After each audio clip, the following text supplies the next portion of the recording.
speak during our hearing of the public may do so by clicking the chat button. The chat feature will be open for your request for 5 minutes, and if you would like a direct response to your questions, please make sure to during our hearing of the public may do so by clicking the chat button. The chat feature will be open for your request for 5 minutes, and if you would like a direct response to your questions, please make sure to during our hearing of the public may do so by clicking the chat button. The chat feature will be open for your request. All right, I'm sitting here, my mouth's not moving, but I can hear my voice. You're going to state your affiliation to the district, your school community, your topic, and of course, your contact information. So with that information, I'm now going to entertain a motion and a second to approve the September 9th business meeting agenda. So moved. Second. Thanks. Treasurer Wagner, please call the voting roll. Mr. Craig? Yes. Mr. Crossan? Mr. Lindy? Yes. Ms. Mapp? Yes. Dr. Moffitt? Yes. Vice President Weinberg? Yes. Thank you so much.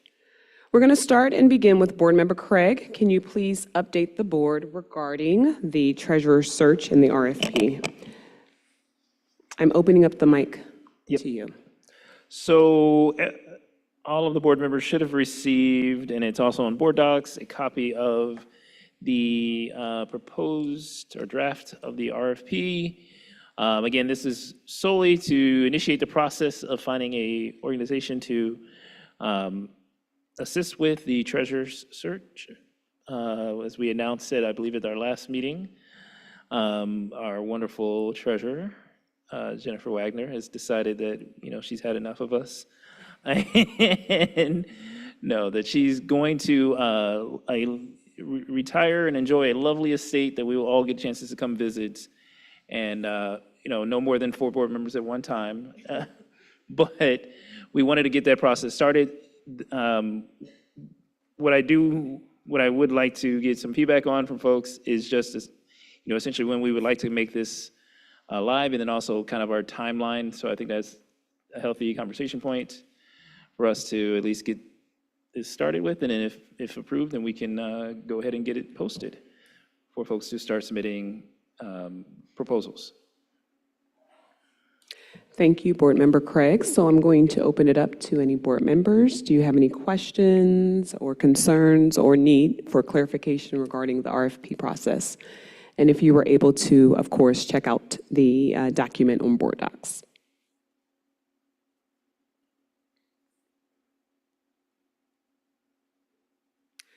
Okay, that's really easy. Oh, Board Member Lindy. Thank you very much, Ms. Weinberg. I think I just will be really brief and share some gratitude for our treasurer for giving us this much runway with your transition. I think this puts us in a place to run the best search we can. Not that replacing you will be easy. And wanted to just say thank you and appreciate, Member Craig, your work on pulling this together and kind of keeping this not on the back burner. And so I wanted to say thank you. Thank you. Anyone else? Board Member Moffitt. So I too want to echo that I think this is we're definitely going to have a hard time replacing Treasurer Wagner, but I want to remind the public that this is just the RFP for the firm, because you said very clearly last time you were not leaving, and yet some people thought that the telephone game had you gone by that Friday. So we want to just make sure to clarify what this is. This is a request for proposals for a search firm so that we can begin the process. I just want to make sure that that's clear for the public. Thank you. Thank you so much. And then Board Member Craig, what would you say? Can you repeat? What are the next steps that you're looking for? So we can just have clarification for that. So I think that the 2 things we need, at least with this RFP, the request for proposal, is we do need a response deadline. So we have at least a time frame as to when folks need to submit their responses to the RFP. And I think then the other part is, and we can do this actually a little bit later, but just essentially deciding the rest of the process, kind of a schedule for it. Again, I think would like to get the proposals in sooner than later. And this is also just for those who are not as familiar. In Ohio, the requirements for a treasurer are very different and probably a little bit more onerous than many other states. And so it does limit some of the folks who would apply for and would be qualified to be a treasurer. This is why having some search firms work with us is a little bit better than us trying to do, just post a position and hope somebody applies. But that also is why there's probably only a limited number of folks who would likely submit a proposal, because of it being such a unique search requirements and such a unique candidates would have to be applying for it. So I don't know if our general counsel has joined us here, so I don't know if he has any additional needs with regards to what may be needed at this time outside of just a response deadline.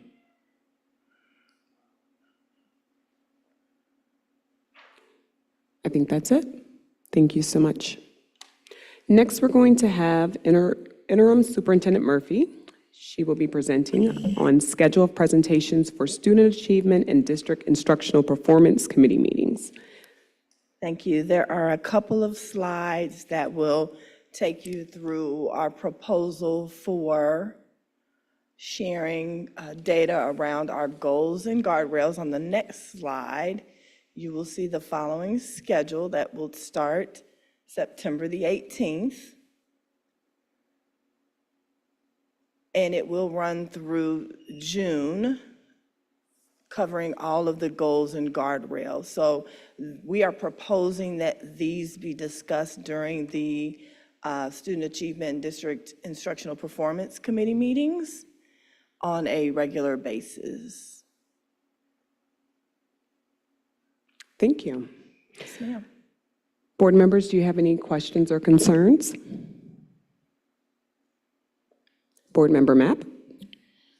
Yeah, so thank you for providing this timeline of topics. I was wondering if there was any thought given to still providing some type of update during the actual business meeting on these particular goals and guardrails. So I know we'll flesh it out more specifically in the CAL meetings, but if we are able to have maybe a brief synopsis of where we are as well for the public that are attending the business meetings as well. So the schedule, thank you for that question. It makes a whole lot of sense to me. We also have a schedule for what would happen, what we are proposing for the business meetings, and maybe considering those would be helpful to see how there is some overlap in terms of the strategies and getting that information in a more timely manner or as it rolls out according to the school calendar. So I don't know if I can move to the next one or no, but that's a great question. So I guess what I'm hearing you say is it's a possibility for there to be some alignment based off of the particular topics that are discussed at the business meetings. And that's what we tried to do with making these adjustments, yes. Okay. Board Member Moffitt?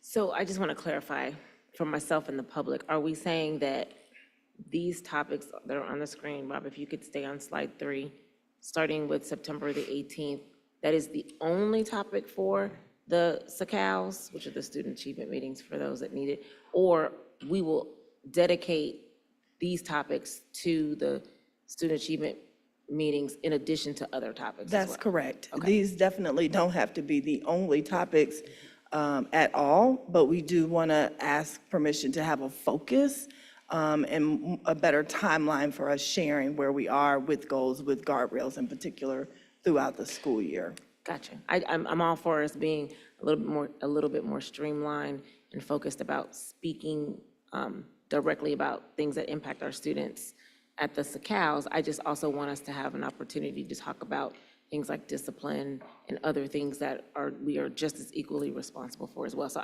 I got it, I'm clear, and I definitely support. Thank you. Yes, ma'am. Yeah. Board Member? So one, I want to say thank you for putting this together, and I think this is more in line with what we had discussed, in past meetings, with it's really just being, again, some of these goals and guardrails really, maybe only reported once a year to us or twice a year to us, and others will report more often. So I think this is a good way to at least get us into a regular schedule of some of this information. I did want to certainly touch on, and I guess maybe make sure that it is clear for me at least, just with the idea that when we're looking at the goals and then also the interim goals in between there, that those, any ones that need to be adjusted based on, like for instance, we're not using Panorama anymore at the present moment, or things like that, that would get discussed at the appropriate time when they're coming up for the board's review, right? So like, if we have something that needs to be adjusted as far as an interim goal, that could be part of that discussion, and we're talking about those goals.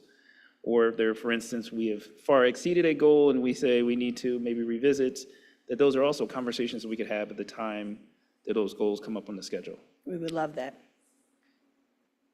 Thank you. You can go on to the next topic. Yes, ma'am. So Rob, then we have the schedule of presentations and agenda items for business meetings. That is a tad bit longer. And so starting with September the 23rd, you all are aware, for example, our report card will be coming out soon. And so we feel like that would be the most appropriate time to give you an update. And you can see the topics throughout, including the treasurer's topics and time needed to share and to present as it relates to our budget, our current budget and upcoming fiscal year 26 budget. And so I'm hoping, to Dr. Moffitt's point, you can see some of the topics included there at a more appropriate time to be able to share. And of course, we remain open to topics specifically of interest to you that you would want us to add. Thank you so much. Board members, any comments, questions, or concerns with what has been suggested?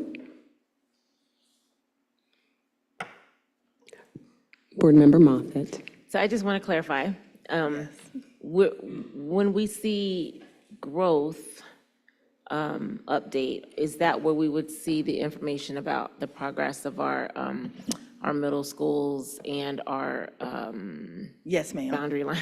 Yes, Okay. yes. And then, so that, I just wanted to make sure that we were keeping that information Absolutely. forefront.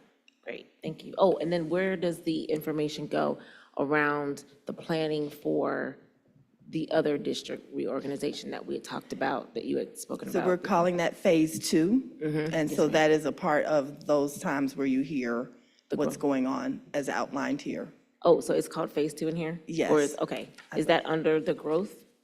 So it's growth, yes, ma'am, it's growth, and it includes additional middle schools, the redistricting of our lines, healthier enrollment in schools, programming that we want to add to the school district or expand within our school district. Gotcha. Okay, thank you. So it is the information that has come out of ad hoc, as well as various discussions that the board has had over time.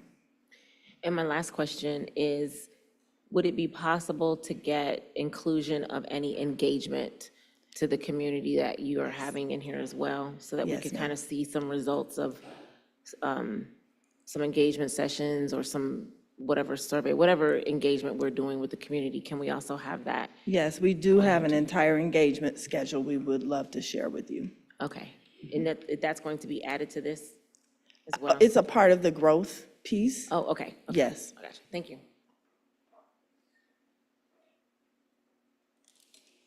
Go right ahead. My question, this growth piece that you're talking about is for June? There's some before June. Okay. There is a growth update Monday, I just- October 7th. I just want to make sure that whatever is activity is in those pieces gets into the budget cycle. June seems kind of late. No. So the first update we have is October 7th. Sure. And so we plan to, by that date, have the overall plan for fiscal year '26 with the goal of making sure we need to know financially what that looks like. And then even before June, we have several more updates. There is probably almost once a month. There's an update November 4th, December 9th, January, et cetera, et cetera. Yes. Thank you. Also, you've got in March, I think it's transportation and security.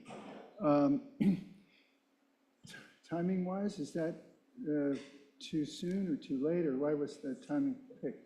A transportation update based on, that one was probably designed based on the timeline from this past year. We certainly can move it up. We certainly, this can be a dynamic document. Again, if there are topics of particular interest or more timely, depending on what's going on, that the board would like us to discuss, we're happy to do that. Okay, thank you. And so what you're saying is that this is not a final set in stone of topics that we can add in addition. For please- example, if there's a please do. need to talk about transportation, we can definitely ask to place it in one of the board meetings. Board Member Lindy? Thank you. I appreciate the list. I think the list looks good. I think a challenge I would offer to all of us is, if it's the case that the most important job we have is advancing student outcomes, what % of our time are we spending looking at student outcomes versus being involved with decisions about what the inputs are into the school system? And so I think that this is an area where I think over the last couple of years, we took some good steps forward. I think this is an area where we could either continue to make some more good steps forward. I think we'll do that. But I would just ask all of us to reflect on how close to 50% are we in terms of spending most of our time looking at what I think our most important responsibility is. So no requested changes. I think as board members decide how long we spend on various topics up here, I hope we can choose to spend most of our time looking at how kids are doing. Thank you. Thank you. Any Board Member Craig? So I just want to highlight a couple of things, and again, this comes from me being the chairman of the Budget, Finance, and Growth Committee. I do think the October 7th is a great discussion that we'll be having, because I think one of the things that we will hopefully have within the committee meeting is a discussion around what are those kind of priorities that we'll be looking at to think about the budget differently this year, so we can pass the budget on time before Jen leaves. But I think one thing I might also have us think about is just whether or not, I know we have the facilities update scheduled for February, but I do think if there are some potential things that we're going to want to do with that from a how do we fund it aspect, it may be a conversation that we would have to find some way to incorporate parts of it into the budget conversation. Because I do think that we are going to have a struggle with trying to figure out how to manage the necessary upkeep of our facilities in the going forward years, given that, as a person who used to sit in this desk would say, the folks up in Columbus don't love our kids in our district. And so if we are going to potentially be having less revenue coming in, the decisions on how we pay for or decide to fund some of those facilities updates that are absolutely necessary to ensure that our kids have a safe place to go to school. I know both Mr. Crossett and Dr. Moffitt and I were enjoying one of those wonderful spaces last week, but all of our schools should be in good repair and good standing, and that's something that is important. So I think maybe even if we have just a budget aspect of it in that earlier conversation and kind of do the larger, what's the full need in that February conversation, might be a helpful way to do it. Thank you so much. I think we're now moving on to new business. And so our next item, I will ask if there are any board members that have any acknowledgements or announcements to share before we ask our interim superintendent Murphy to present her announcements. Board Member Craig. Well, so I'll start with thanking all the wonderful people at PRM who made our visit so amazing, and all the wonderful kids running around PRM who were showing their parents off the building. It was a tremendous night. And just a reminder also, the partners that are our true partners in our district that work with us, right? That work with the construction, that work with ensuring that we get the work done on time and that we get the facilities needs. But the thing that really impressed me the most is the use of technology in the classroom is something that when I first ran for this board, it was something I really wanted us to really think about and improve upon in the district. And it was so amazing to hear the teachers say, this makes teaching easier, right? Like it wasn't about like, I needed this, and it said, this makes teaching easier. And so it was a really great facilities, and I enjoyed walking around with my colleagues and Superintendent Murphy and the team to come through. It was a great trip. Thank you. Any other board members? Board Member Mapp? Yes, thank you. So I just want to take the opportunity to acknowledge all of our schools, our students, our families, our teachers, our administrators, because we have been presented with concern and threat this week, this past week. And I think it would be remiss of us to not express just the level of empathy for our district overall, and just thanking our families for entrusting their children with us. And we are doing the best that we can to make sure that all of the students, teachers, administrators, staff, everyone is safe. And so I know that we took a moment of silence for those that are in Georgia, but I just want to make sure that we are attending and being present with our district as well. Thank you so much. Board Member Moffitt? So I do want to share that PRM tour and ribbon cutting was awesome. I think there were quite a few board members that attended. It is beautiful, and it was definitely a great use of our ESSER funds to be able to expand that particular environment. I want to say thanks to Jen for a great financial town hall. Dr. Smith joined us. If you didn't get a chance to check it out, we had an engaging conversation. Room was packed with imaginary people, but it was great. It was great, and you should definitely check it out. I believe it's on our website. We talked about school budgets, and so that is something that we are working on right now. Board Member Craig attended with me. And then also, I wanted to say thank you to City Council Member Owens, but then also Rebecca Beach and Interim Superintendent Murphy attended eviction court with me. Many of our families have been faced with housing insecurity, and homelessness has impacted a lot of our children. It was an opportunity to get the chance to see how 25 families were impacted in 29 minutes. They were evicted, and how that impacts our family. So we do, the city and CPS are planning to partner to have some engagement around how our families are impacted by that. So looking forward to that as well. But just thanks to the city for continually partnering with us. And then also, Vice President Weinberg and myself went down to a meeting with the city around Government Square, and the city and their partners are very engaging with us around ensuring the safety of our students wherever they go, particularly at Government Square. So thank you to our staff this week. I know it's been tough. And then thank you to the city partners as well. Thank you. Any other board members? Yes, I learned that Pleasant Ridge Montessori is PRM. Yes. But it was a really, really great event. Lots of great energy, lots of positive feeling with the students and the families and the teachers. It was really impressive. Thank you so much. Treasurer Wagner? So I just wanted to share that we just went through another credit rating agency review, and this time it was with Fitch, who's based out of Chicago. And what they do is they review the economics of the district. And then, so the report came out that we were confirmed to have affirmed to have our AA rating and a stable outlook. And so that was really positive. So that's all 3 credit rated agencies that have done that. Good job. Awesome. Next up, we get a clap for that. That is a big deal. For those that don't know, that's a big deal. Thank you. So I'm going to turn it over to Interim Superintendent Murphy with her announcements. Thank you. I'm so excited to tell you guys that our Parapalooza last Tuesday, August 27th, was absolutely amazing. So want to give kudos to our HR and talent team. Julia Indalacio is here today, and Rolanda Smith for an amazing event.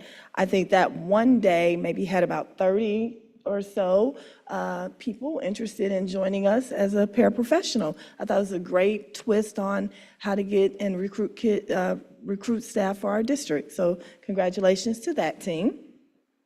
And then I also want to say great job to Fanny Carradine and Tamala Paul for their Bridging the Gap in service. That was done last week, Tuesday and Wednesday, for our CFOP members who had a chance to come here to the Ed Center for training, and it went really well from what I can tell. And then I've got a couple more. Our Mind Peace rooms continue to open across our district, very much needed and appreciated. And this time, happy to share that Gamble Montessori High School with Principal Tony Greco opened theirs on Wednesday, August the 28th. And on the next slide, I am extremely excited to share that Withrow High School alum LaDon Mathis was drafted into professional rugby. He was selected in the second round of Anthem RFC, which is based in Charlotte, North Carolina. Very exciting. And then finally, kudos to Stephanie Scott. She is our Assistant General Counsel, and she has been named by the Chase Law School for her distinguished work as an alum. Her distinguished work with Cincinnati Public Schools. So kudos to Stephanie Scott.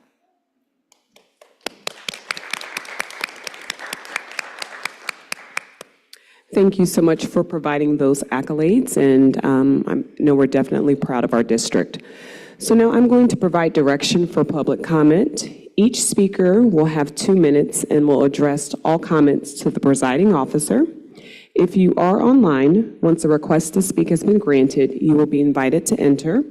You should click on the camera icon to go interactive, provide your name, your affiliation to the district, your school, community, your topic, and your contact information if you would like a response to any questions you might have. This request is consistent with board protocol, and we appreciate your help. In the unusual event that someone is not willing to follow this protocol, we reserve the right to end that person's time. Again, each person will have 2 minutes to speak. When the timer goes off, your time is up, and please refrain from discussing any personnel items. After speaking, if you're online, you'll briefly see the welcome screen again as you transition back to the live stream meeting. And finally, we ask that your public commentary be respectful of all listeners. And so before we begin, I'm going to ask, do we have any online speakers? Madam Chair, we have one online speaker. One. So we will go ahead and start with our one online speaker, and we have one in-person speaker. Great. Our online speaker today is Aiden Molahan. Aiden, you can go ahead and unmute your camera and microphone.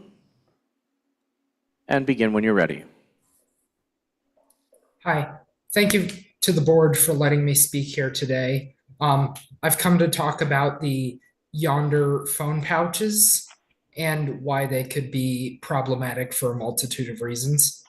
I'm a student at Walnut Hills High School, and I have a petition with about 2,800 signatures, which is slightly more than the student body of Walnut, and includes multiple parents who are concerned about these policies. These issues include, but are not limited to, the barring of communication with parents and students. The only way a student can contact their parent is through the school and vice versa. And that communication has to go through multiple filters, multiple people to even get to the person it's meant for, as well as lines in and out of school are about to be very hectic, especially at Walnut Hills. With a student body of about 3,000, some kids will be late to class, some kids will be late to buses, some kids will be late to extracurriculars because of these lines. My proposal is that instead of using the Yonder pouches for every student, we use them as sort of a reprimand for students who do not follow proper phone use policies. And I would ask the board to consider this decision, as teaching responsible phone use is not just acting like it doesn't exist. Thank you very much. Thank you so much. Our next speaker that we have in person is Julie Sellers.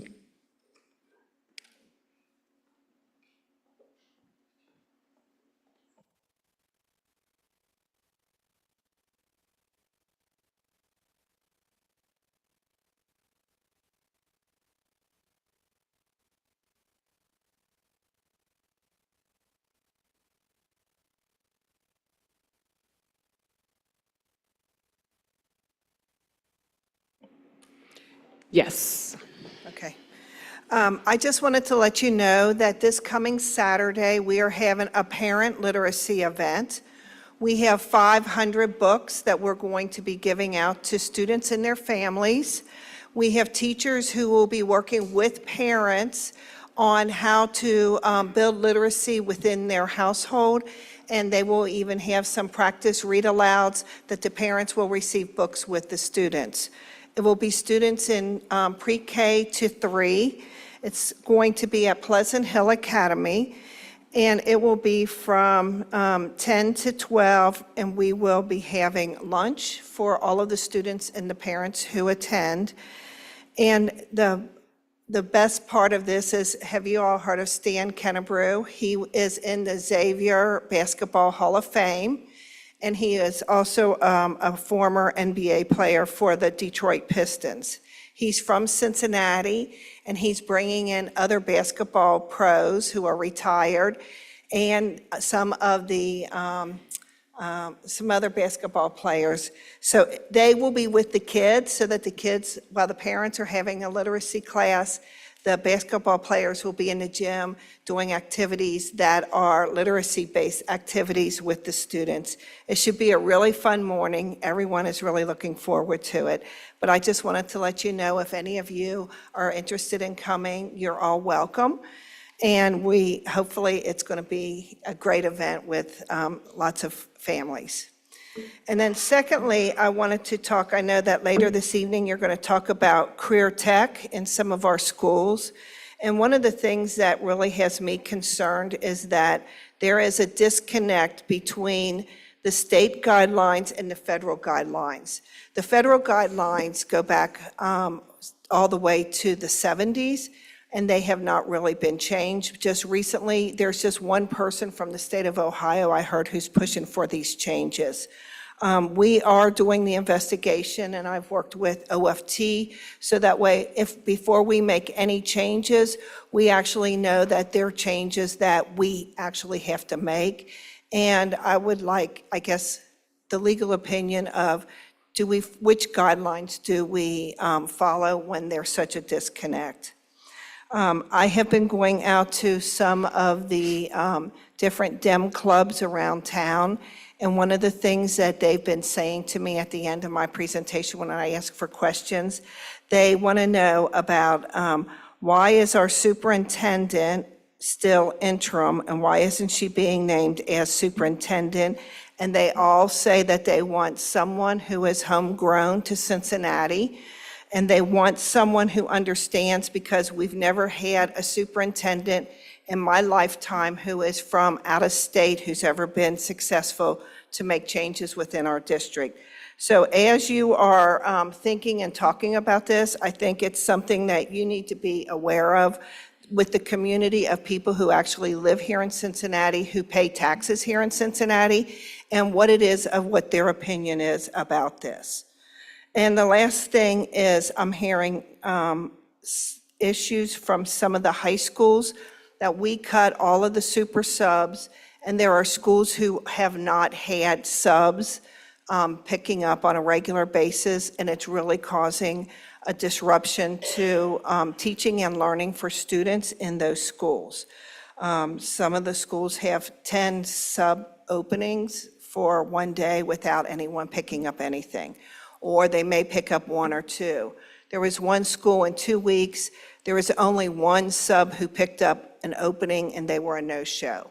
So we cannot effectively run our schools if we don't have subs. I understand that there's cost to having a super sub in the buildings, but we have to have something so that people that we can run our buildings. So that's all I would like to share this evening. Thank you. Thank you.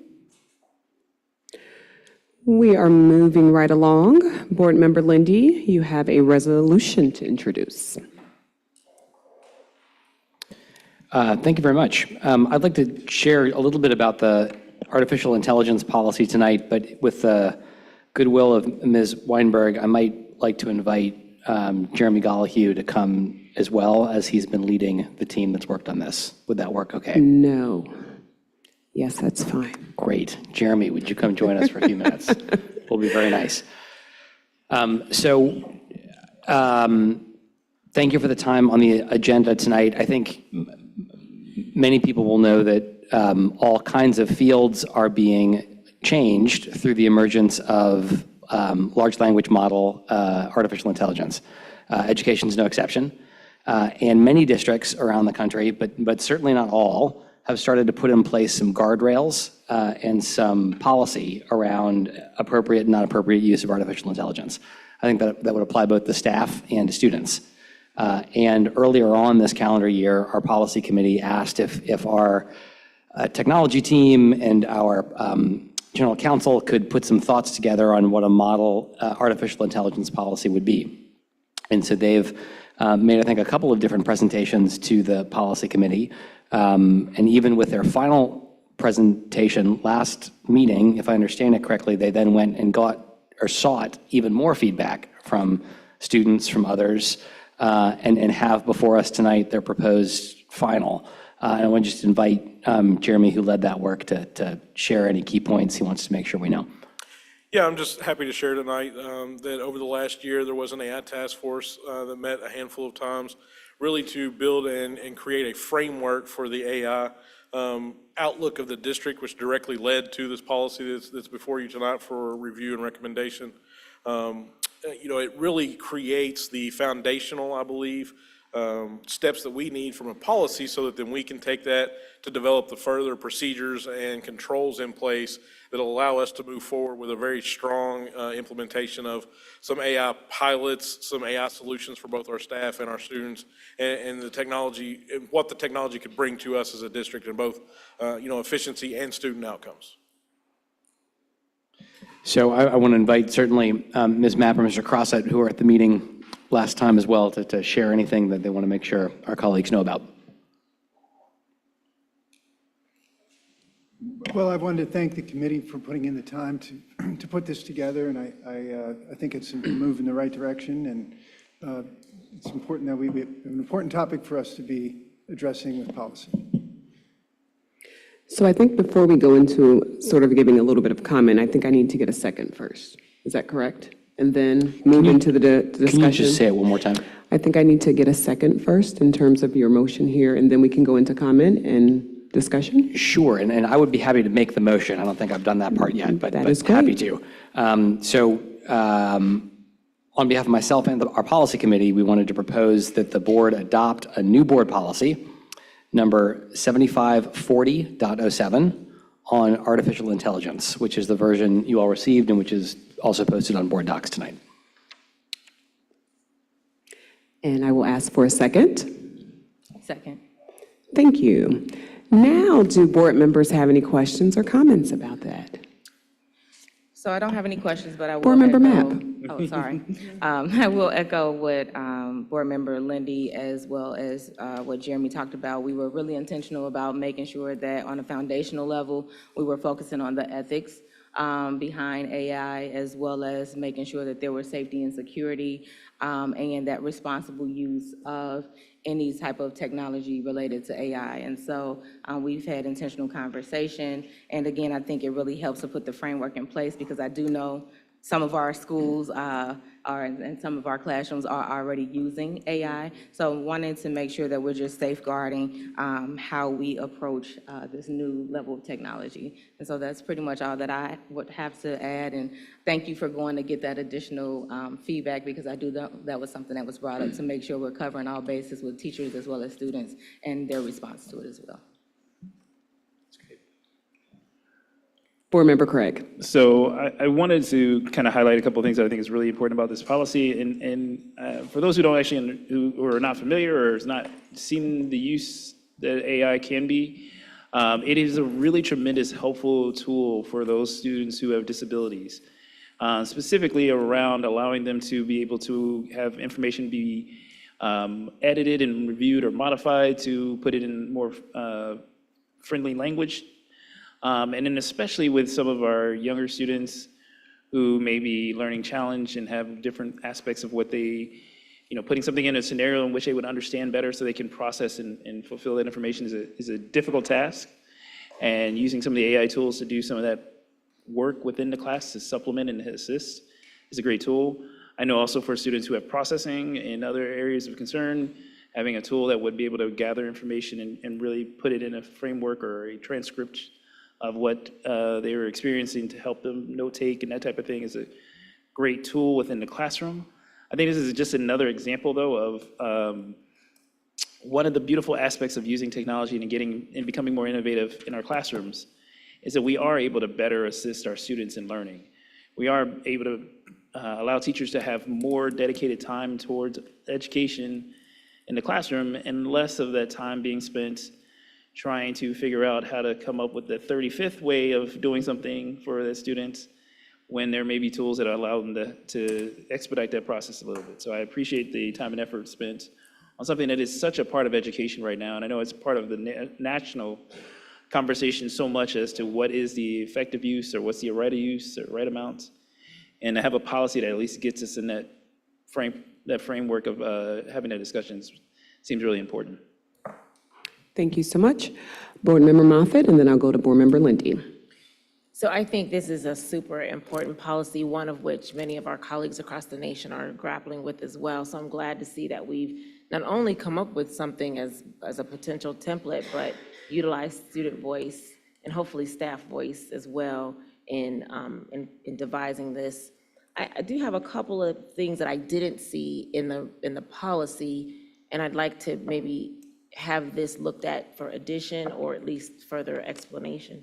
The students with disabilities piece, I think, is super significant as a tool, the usage of AI. I also wonder if we shouldn't address that in some level in the policy, but it also refers to policy 7540-03 and 04, acceptable use policy for students. I don't see those referenced here, but I'm wondering, just in a cursory view, what is acceptable use? Many of our policies cross-reference other policies, and so I'm kind of very interested to see what is an acceptable use that this particular policy is referring to. What is that? And I think it needs to, again, be clearly stated with regard to a code of conduct, and have that referenced also in the policy. So I think this is a great start. I'm a little concerned that it's missing some other things that I've heard from, again, colleagues and staff, that there needs to be clear-cut consequences as to if it is violated, what are those consequences? And I think it should be referred to in this original policy 7540-07, again, referencing the code of conduct and where it is, if it is a violation. And also it should be referring back to like bullying. AI should not be used for bullying. So I just feel like there's a couple of things that maybe this policy needs to add. And those are some of the same things that when I speak to some of my colleagues across the nation, they're grappling with, which is what's taking so long in devising policy around AI, because it's connected to so many things. While we did engage students, I'm also very curious to see what the staff would say around this particular policy. Did we get any feedback from the staff? I know you all have had a very significant engagement with students. Did we get any feedback from parents around them understanding the usage of AI, when it is acceptable? There are some cases that have been noted across the nation where it is acceptable to use AI. Teachers allow AI and then they use AI to grade it, or there's some different case scenarios out there where AI is being used, those powers for good. Again, I don't know if this policy as written provides enough teeth for our staff to be able to say that, hey, yeah, you can use it, and then these are the clear-cut usages for it, aligned with our disability policy and aligned with code of conduct and acceptable use. So I would just love to see some of those things added to this particular policy before I think it's ready for usage. And I don't know. I don't know if the policy committee, this is the first time that I think I've seen it. So I didn't see any potential, hey, this is what we're thinking. What do you all think? I didn't see any of that ahead of time. So I'm open for thoughts, but I think it needs a little bit more. But it's great. It's great. I will go with Board Member Lindy and then Board Member Mapp. Thank you, Ms. Weinberg. I think on the questions that my colleague raises, I would completely defer to the expertise of our IT department. And if it feels like it needs another round, we're happy to take it back. I happen to think the process you all run has been very thoughtful. I'm happy to vote on it tonight. The piece I was going to share was just a little bit different, which is just some enthusiasm and excitement for where this is going. Many of you know this, but my first job was as a public school teacher teaching 7th grade. And I played around the last couple of months with ChatGPT and asking it to revise and improve some of the lesson plans that I wrote when I was a 7th grade teacher. And it came up with just a really wonderful set of ideas that I hadn't thought of. And so I do think there's a nice potential for this to make a difference. I'll also say my son, who's I think I was working on getting better at subtraction last year. He was 8 years old, 2-digit subtraction with borrowing. I was trying to think, how in the world could I make this better and more interesting for my son? And so my son was really into the new Zelda game, Tears of the Kingdom. And so I asked ChatGPT, could you write 10 subtraction problems that involve borrowing with 2 digits, but that involve characters and scenes from the Zelda video games?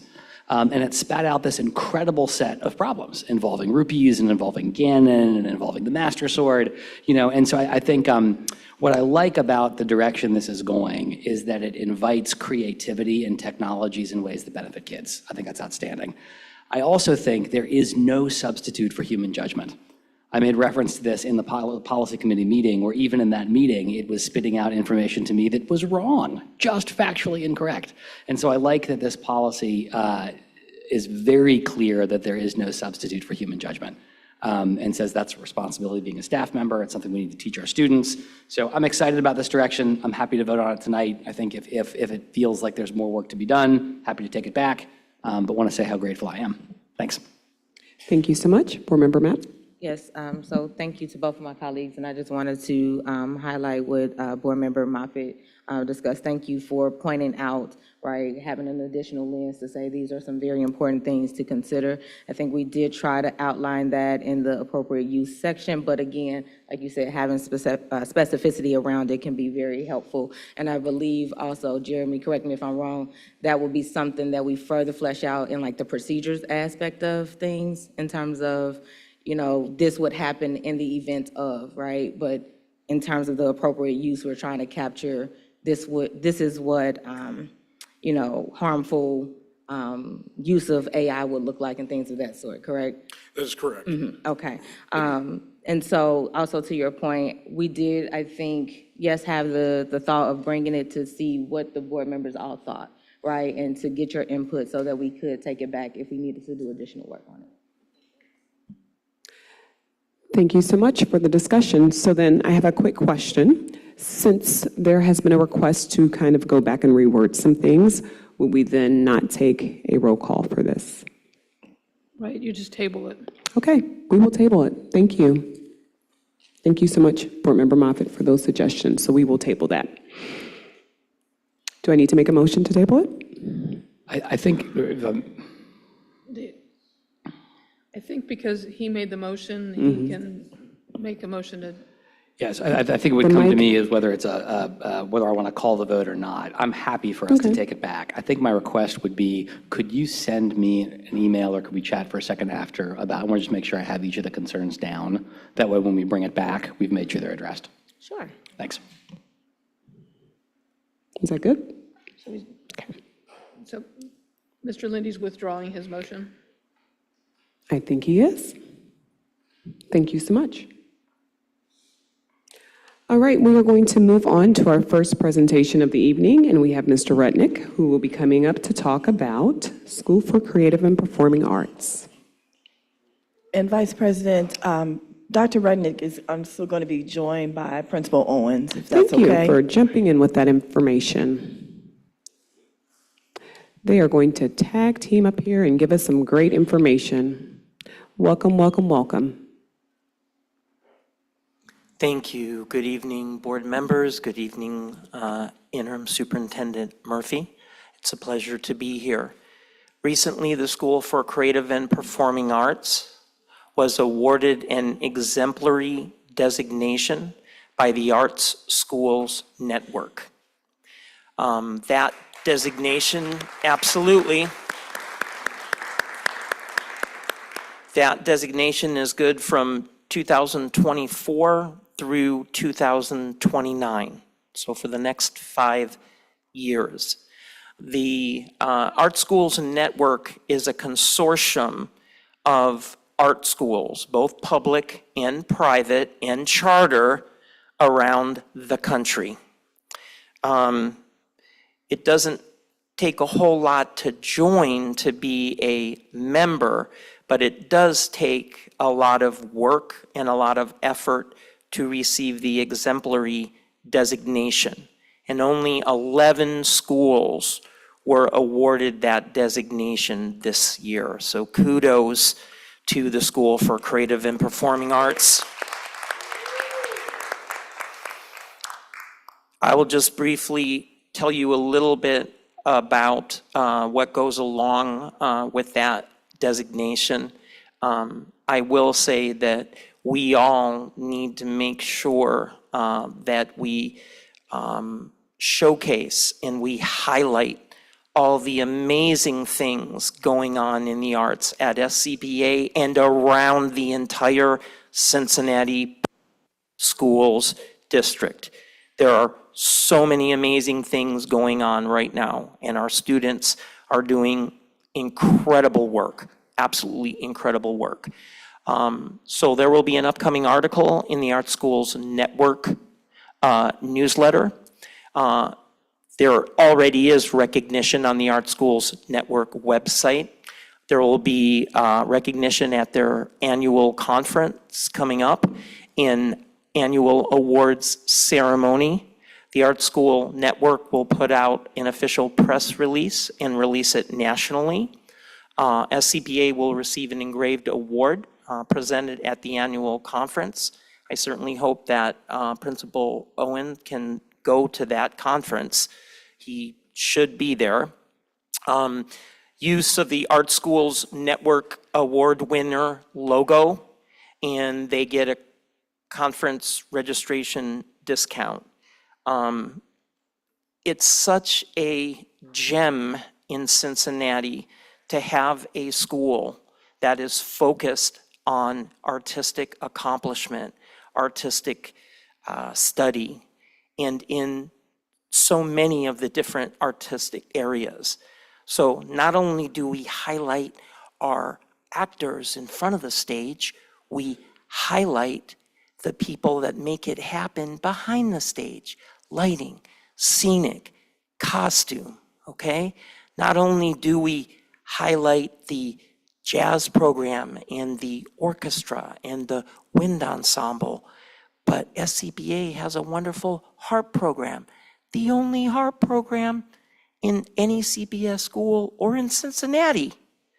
So there's so many wonderful things going on, and I was proud to submit a letter of support for this wonderful honor, and I'll turn it over to Principal Owens.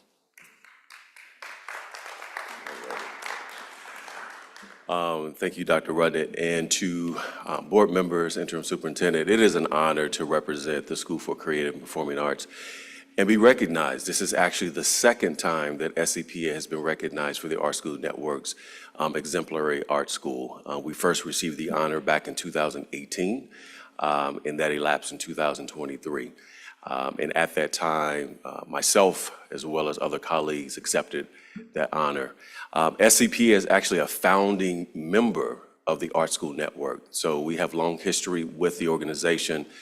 We look forward each year of the annual conference to really collaborate, hear about best practices in the arts from our sister organizations and schools from around the country. And so we're looking forward to that as well. This is truly a testament to the dedication of our artistic staff, to the trust that our families have within the legacy of SCPA. So I'm so grateful that CPS is committed to SCPA in ensuring that we have high-quality arts programming, staffing, as well as the funding necessary to do those things as well. But in addition to the other donors and supporters throughout the city of Cincinnati, we say thank you to them as well, because there is always a gap in terms of the needs that we have for our students. And in order to be excellent, you have to have people on board who believe in you. So thank you all very much.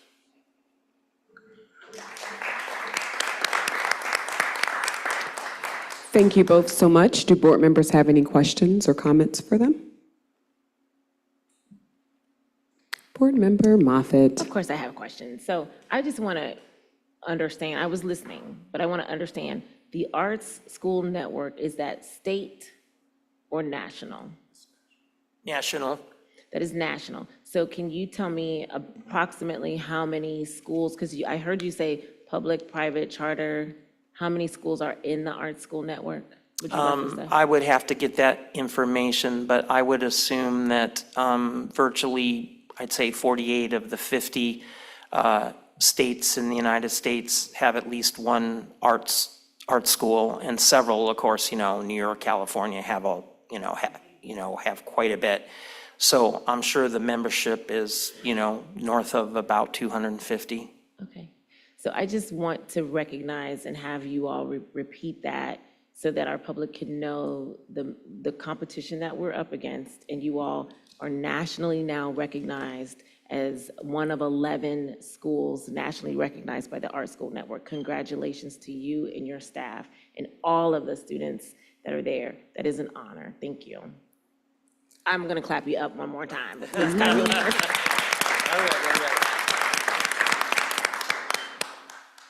Any other board members? All right. Board Member Lindy. Not long, just thank you for sharing and congratulations. So I will say, as a old band kid myself, I think it's always great when we talk about the arts and programs. But I just wanted to highlight how amazing it is if you've not gotten a chance to go to SCPA's graduation and be on the stage as you get lifted into the air in a terrifying way.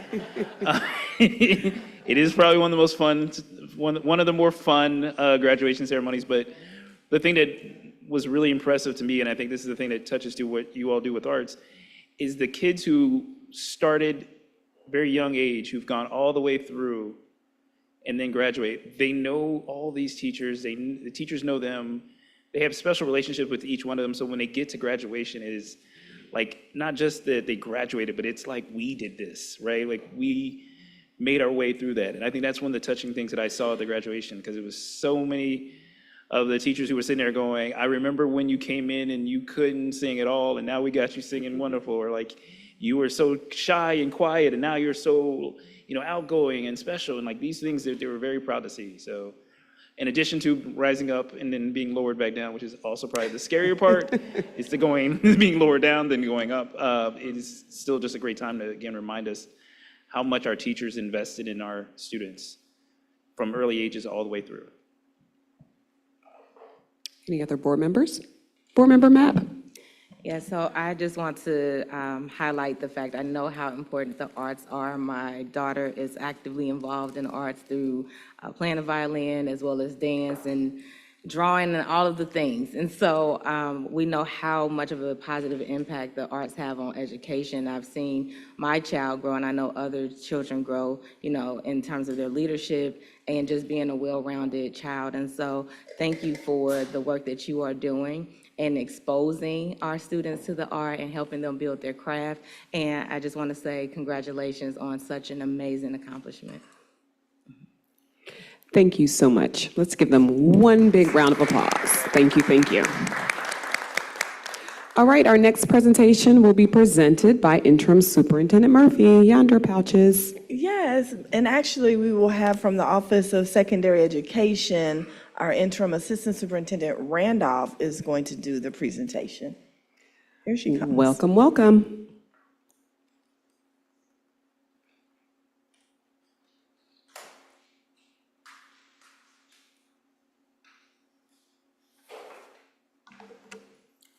I have pouches too. Exciting. Do you want them now? I was going to give them to you at the end. You can do it at the end, however you would like. All right. Well, good evening, Vice President Weinberg, members of the board, Treasurer Wagner, and Interim Superintendent Murphy. Thank you for the opportunity to provide an update on the Yonder Pouch implementation at our high schools.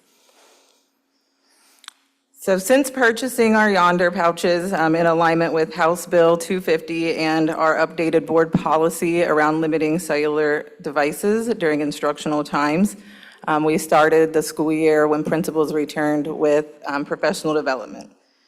At that time, Dr. Williams presented to our high school principals around what she has found to be best practices as she implemented last year and areas of growth as they move into year 2. Dr. Williams also shared that over the past school year, they had a 38% reduction in 9th grade failure rates. At our high school retreat on August the 6th, we had a representative from Yonder that participated to answer questions, support our principals. They provided a training video, communication templates, and many other resources for the school teams. And when teachers returned, school teams reviewed the Cincinnati implementation deck that was provided for them. And then also, they should have began stakeholder engagement with families, partners, and community members. The implementation deck, like I said, provided many resources for our schools and our families for the administration. You can, next slide, Rob. Thank you. So on day 1, Aiken started, this was their first year. So they were our first new school to implement, and Hughes, they were going into year 2. And I believe Board Member Crossett had shared that he was there to see the distribution process. And also, many of our schools had planned to start a little earlier. We did an initial implementation deck request, and we ended up with a slight delay in supply chain. So Yonder had to distribute, they arrived here at the end of August. So over the past 3 weeks, Hughes has hosted any high school principal that would like to attend their arrival or dismissal. They have also, Dr. Williams and her team have offered to go out to schools and look at their entrances, exits, and support in any way that she can.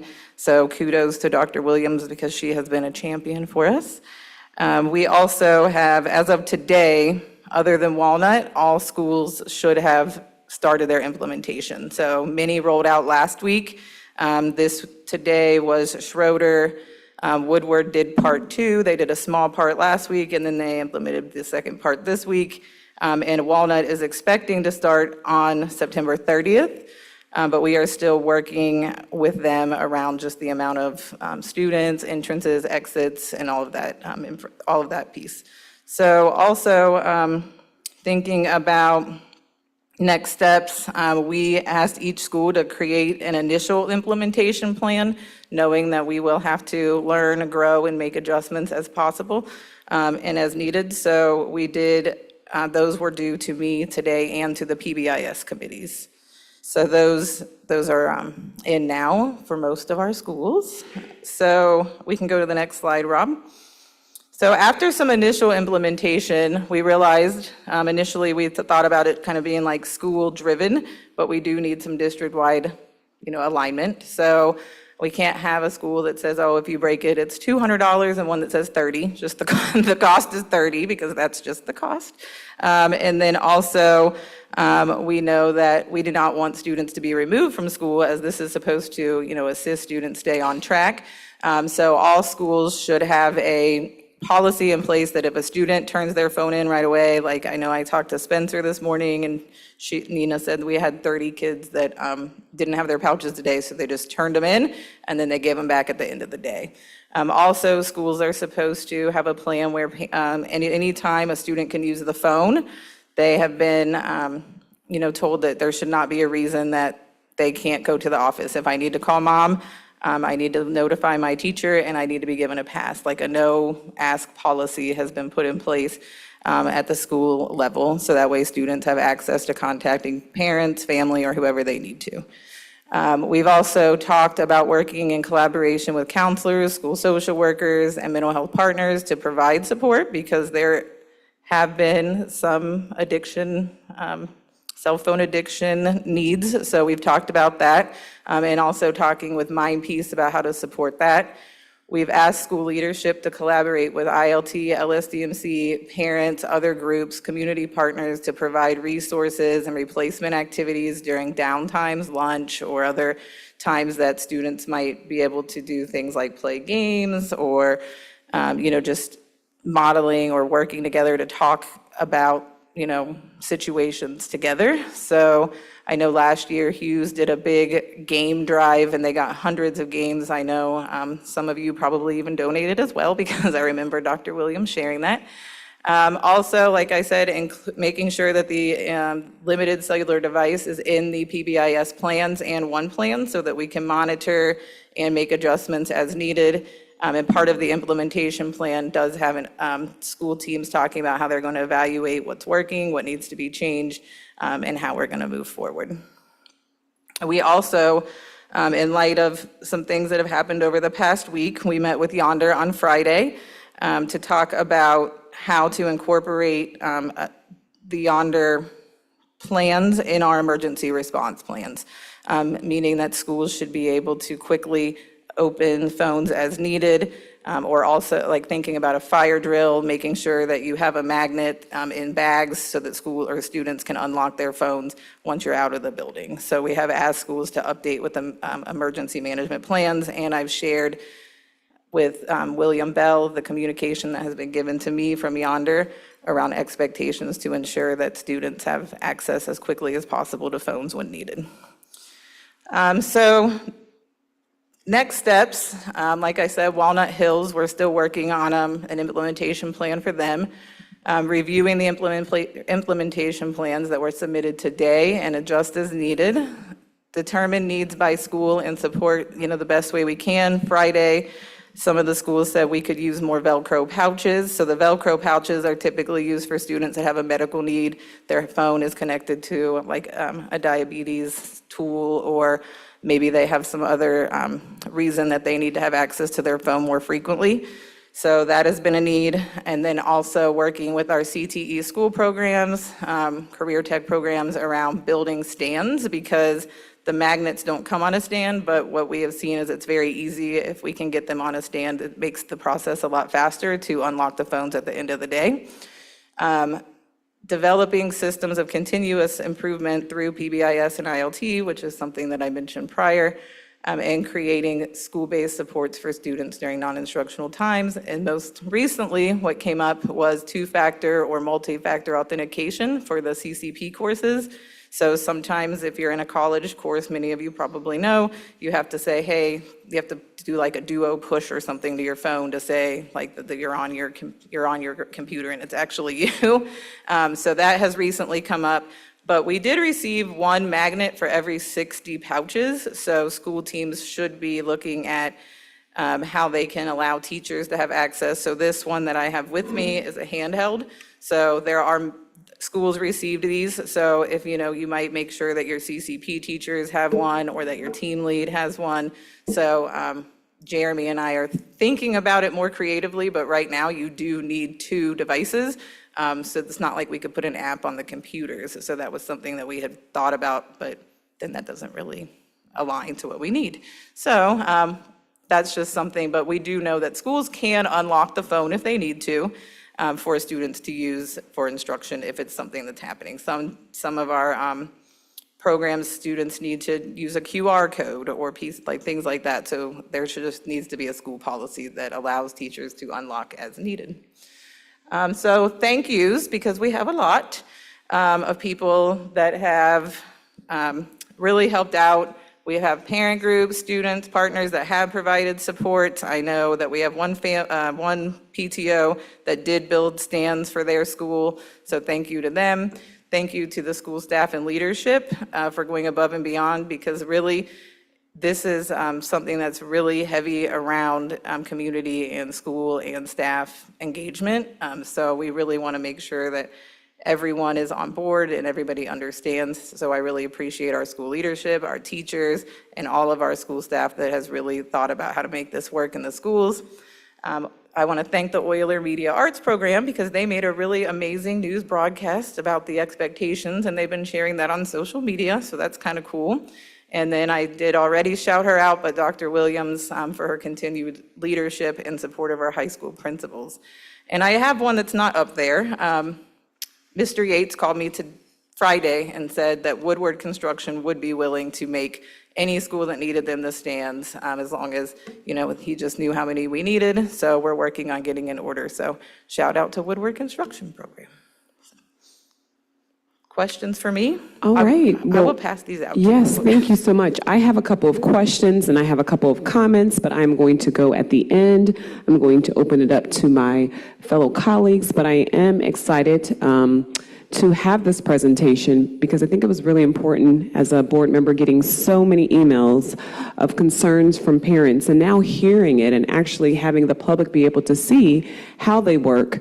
I'm excited. I'm excited for our kids. And so I'll wait for my comments and my questions a little bit later. Board members. I will go with Board Member Lindy first. Anyone else? All right. And then Board Member Lindy, go ahead. Thank you. And thank you, Ms. Randolph, for the presentation, really helpful. I support all of this, thank you. I'm just trying to remind myself of a couple points in how we got here. As I remember, and again, all of this, I think this is the right thing to do, I'm glad we're doing it. My memory of the policy discussion from the spring, and also from the Hughes presentation too, was that our policy, in line with Ohio state law, requires a uniform policy, but that still gives principals and school community discretion about what that uniform policy is. And so it could, my memory was that some schools would choose to use the Yondr pouches, some schools wouldn't. Are we just in a situation where all of the schools have decided they want to use them? So at the high school, so we're doing our 7 through 12s and our K-12s are using them right now, plus Schroeder Middle.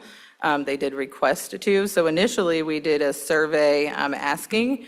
We did order enough for everyone, and then after, there were 2 schools initially that said, we're not really sure. Schroeder specifically had already ordered like clear pouches for schools to, or for the students to put them in class by class. But then once they knew that there was an opportunity to order, they went ahead and ordered.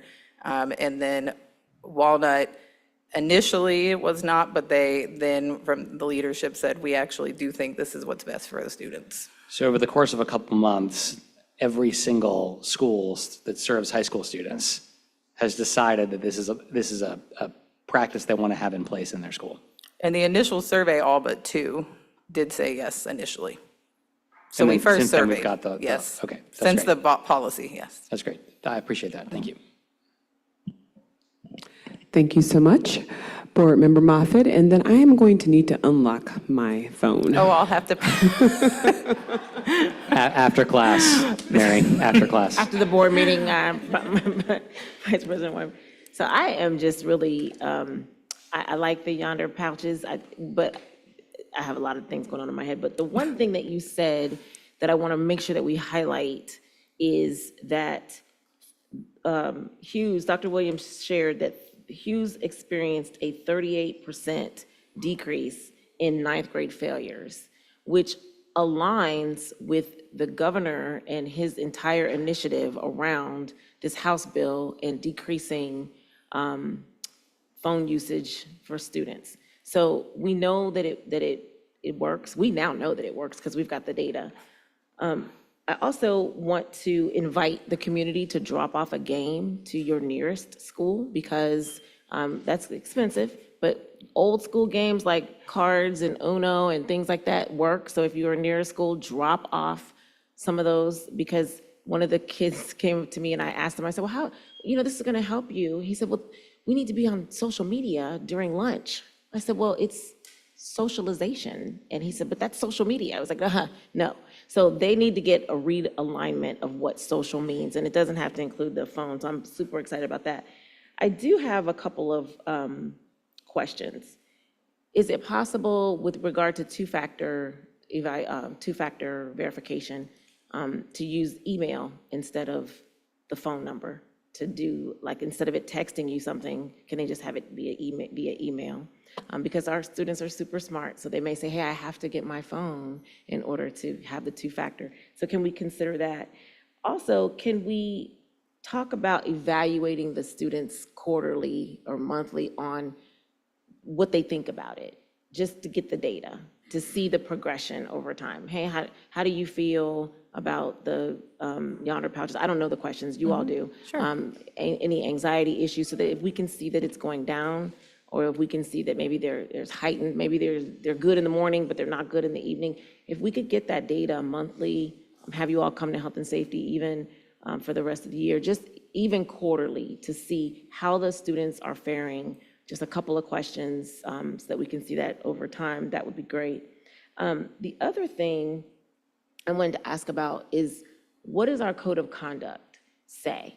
And the reason that's important is because it was very disheartening. Someone sent me, actually a couple people sent me screenshots of parents actually on social media saying that they would allow their students to purchase magnets, et cetera, on Amazon or wherever, and then violate the policy and take whatever consequences.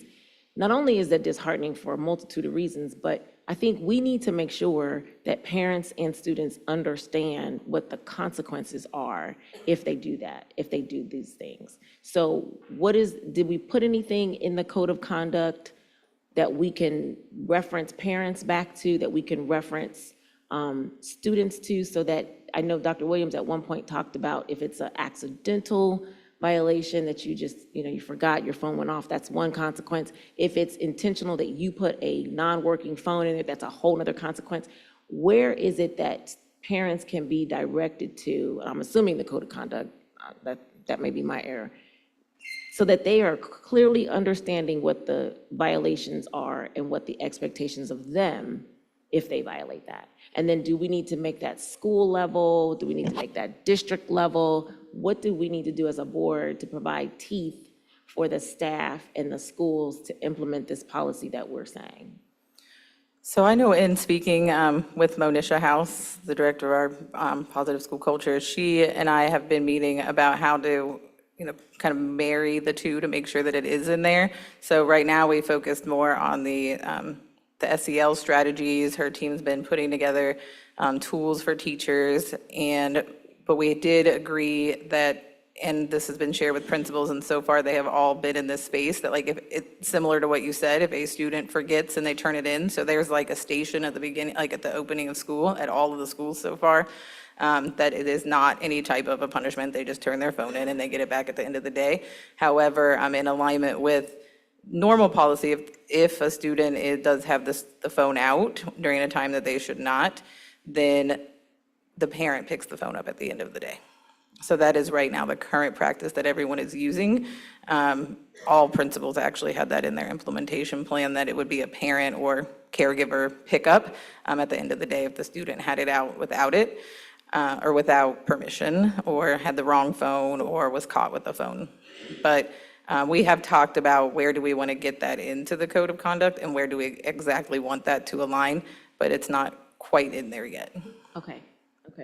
And then shout out to the Euler Media Arts Department. for I know, doing video. I'll send it to you. Yeah, It's so cute. I would love to see that. And then maybe we could do something as a district as well to kind of get that message out to parents. I just am really concerned that parents, many of them are buying in, but a lot of them may need to hear it from the district level, that what the expectations are, so that they can help us in supporting them. And then I was glad to hear about the social emotional. I know when Board Member Weinberg and I went to Walnut, that was one of the things that the principal shared, that they were having to address the withdrawals for that. So thank you so much. I'm looking forward to the data. I would also add, I talked to Ms. Thomas on Friday about, I think Tuesday or tomorrow, she said she has a parent meeting. So I was going to provide her with the pouch. And then we talked about also how to do some type of maybe a few months in a row, like a series around the Yonder pouch, or how to support parents through that. So Ms. Thomas has been helpful in that area. Thank you. Thank you so much. Thank you so much. Board Member Craig. So, again, I think having a niece that's at Walnut right now, who's somewhat enthusiastic about, but also just doesn't care in some ways, because it's kind of like, you're not supposed to be on your phone anyway, is her thought process. I think there's a lot of students who are actually going to benefit from being free from distraction. And in some cases, that distraction is our family, right? Sometimes that is I know there's been a lot of concern around, how's the parent supposed to reach a child in the middle of the day? Yeah, like the rest of us went to school without our parent calling us every 5 minutes in the middle of the day. I think that's probably actually a more healthy way of doing education. So I think there's potential for a lot of the good that comes from being free from those distractions, free from those things that would otherwise, getting an alert I was just sitting here thinking about like, could I use this, could we get the home version for taking to work or whatever to keep people from the middle of a meeting being like, yeah, I'm listening, I hold 100%. But I do think one of the things that I would maybe ask or would think about is the period of time for a lot of students who do like lunch or areas where they're, in a study time or whatever, where they're not necessarily involved in in-class learning. The potential, if things work well, if we get good systems in place, if we have enough of these devices and a few of us figure out how to use them correctly enough to be able to open the Did you get your pouches. phones unlocked We were yet? struggling a little bit up here. We got it open, but that idea of being able to create some flexibility once structure is established is, I think, one of those things I think is the next level to this. Because what I do remember from what was discussed, or what was shared with us from what was discussed in policy, when Dr. Williams came and spoke, was that a lot of this was about, the initial phase was rough, but for more, for the rest of the year, it became more difficult for parents than it was for the student. And it required a change in culture because of, for instance, parent says, I want to pick up my student, you still got to come pick them up, right? Like, it's not like a, come down to the door right now. Like, we don't do that. And so this really is something that's about, it's a practice, it's a thing to get people accustomed to, and I think we'll see some of the results. But I would love to see how we then transition to that flexibility of using technology at certain times or for certain reasons. I think you mentioned one already with like emergency plans, because that is something that is, legit think about as we want to make sure folks are safe and able to access their students quickly. But others could be something, again, where you have a field trip where you might need your phones in particular for your field trip or these type of things. How do we make sure all of those things have that flexibility to do so with this? And so I appreciate being able to actually see the devices also, because that was also really helpful for us, especially seeing Vice President Weinberg lock her phone in the device. The only other question I have really, and I think about this from some of our schools, especially our high schools, do face issues of overcrowding and do face issues with large student body populations that may be very difficult to transition out of the building at the end of the day. And so I just will be very curious to hear some of that as well, because I think that's my other concern, is that Walnut may be the biggest example of that, but there are a number of schools where you have a lot of students who are catching the bus at the end of the day, who might be participating in sports or other extracurricular activities, and navigating, if you're a teacher in a classroom, being able to get all of those students unlocked or going through that process in a way that ensures that everybody gets through and gets their phones free from the pouches. So I will say I've been at quite a few dismissals last week. I really wanted to make a point of being at dismissals and arrivals just to see the differences. Obviously, at our schools with large numbers, like you said, the bottleneck at the beginning is something that we're still working through, really trying to teach the student. If you have it already in the pouch sitting on top of your bag before you go through, then it just makes it easier, because they bring it, they take it home, they lock it themselves. So as long as all those pieces are in place, it should just be a normal arrival. We had one school that was initially handing them out at the beginning, and I cautioned that, but they did. They quickly realized that was not efficient. So they've now gone to the the student take-home model. So I would say arrival is working itself out. Dismissal is actually pretty smooth because they have one magnet for every 60. They've got magnets pretty much everywhere at dismissal. So like, for example, I was at one school, they had just large tables at the end outside of the doors where the students dismissed, and they had like 6 or 8 magnets on each one, and the kids just click them and go. You have the handheld. The other one is, it's round and it sits flat.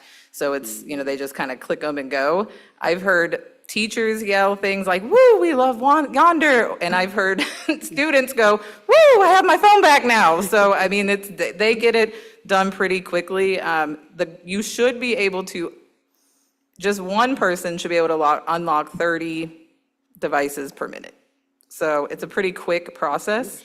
But that also means, if you have 1,500 kids going out one door, then that's, another piece. But most schools have the unlock after they've exited the building. which has created, it's gone pretty quickly in that way. But we're still going to continue to grow and learn, because that's the best part, is we know that we have to evaluate how this is going, not only just how the students and staff feel, but how is this being efficient, because we don't want students 35 minutes late to first bell. So we also have to be, creating processes that run smoothly. Thank you, thank you. I definitely appreciate you coming to explain a couple more things. I did have one question for you, or just a comment. If you could just go back to the slide where it said district alignment. I do just want to make an emphasis on the fact of, for students who are struggling with not having their phone, how do they seek out getting help or additional resources? Are they going to go to like a homeroom teacher? Do they need to go to their counselor?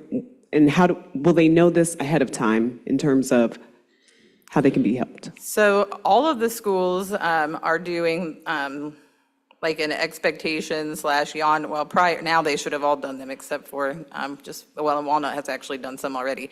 But in that presentation, they shared key people to talk to. They also shared resources. And we have had some students that have had just meltdowns and have been with their principal or been on the phone with their parents, like the principal's calling them and saying, hey, can you? So there are, those are, I've already heard about less of those today than I did last week. But also really, like I said, I do believe the positive school culture committees are going to be really important in this implementation and thinking around how do we strategize and support the students in providing, those resources to them. And like I said, we have a toolkit already in the slide deck for teachers and principals. So just, I think, making sure that schools identify to students who those people are. Absolutely. And I just want to piggyback off of Board Member Moffitt. I'm interested also in the data. So, giving those, questions to the students to answer and being able to bring that back to the board as well for an update. Definitely. Any other board members? Oh, I'm so sorry. Board member. I think the outcome of, I think it was 39% decrease in failure rate was really interesting.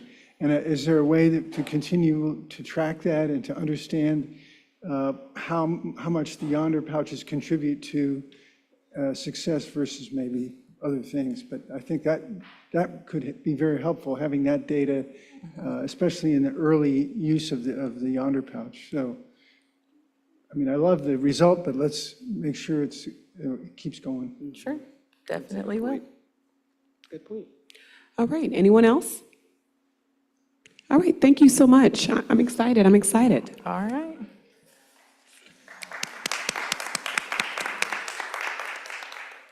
So yes, you may want to take this away from me before I lock up my phone again.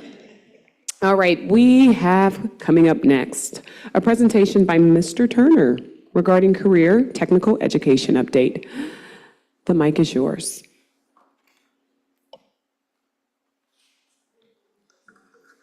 Well, thank you very much, Vice President Weinberg, Treasurer Wagner, Interim Superintendent Murphy, and all other board members. Very excited to be before you tonight to talk about career tech. We have a lot going on, and so we are so excited to share some of those things with you. So many times we say career tech for short, or we say CTE for short, but actually it is career and technical education.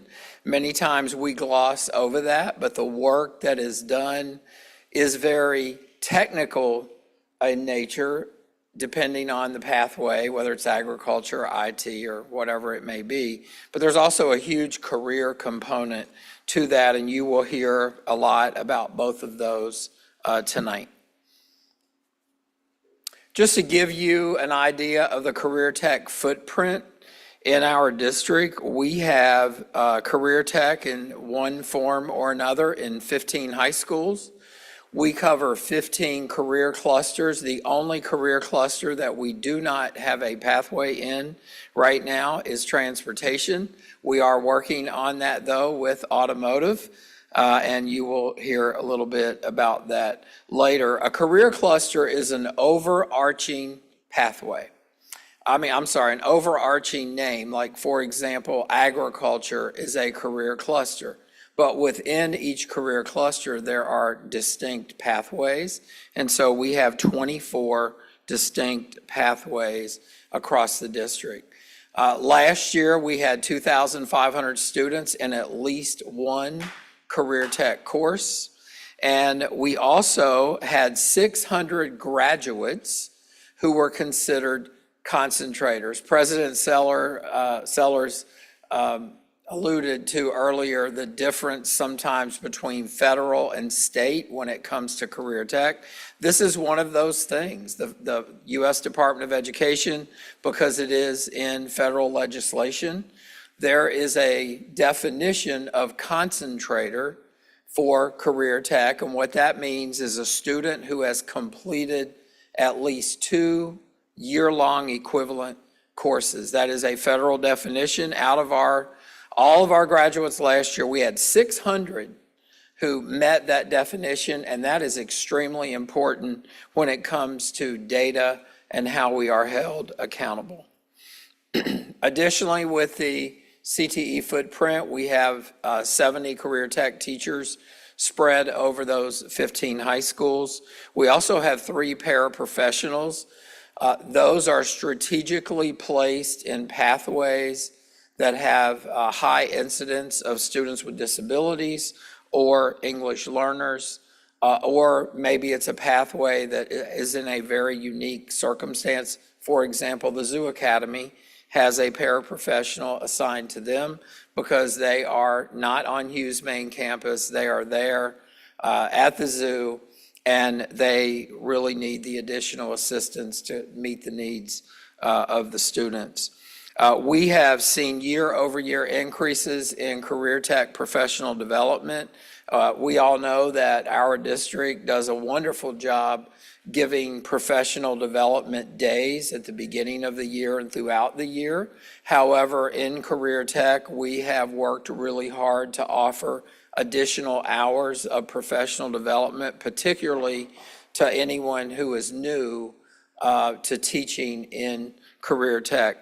To pull all of this off, we have at least 200 partners who are on a kind of a sliding scale as far as their involvement. Some are heavily involved because they offer internships, they help with pre-apprenticeships, job shadowing, and then others may serve as advisors on all of our advisory committees. We have a number of advisory committees that are spread throughout the district because every pathway must have an advisory committee. That is a requirement.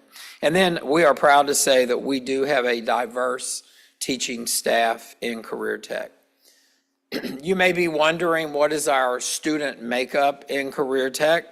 The numbers are there. We are pretty representative of Cincinnati Public Schools as a whole, particularly with English learners and students with disabilities. We are pretty on target with the district percentages.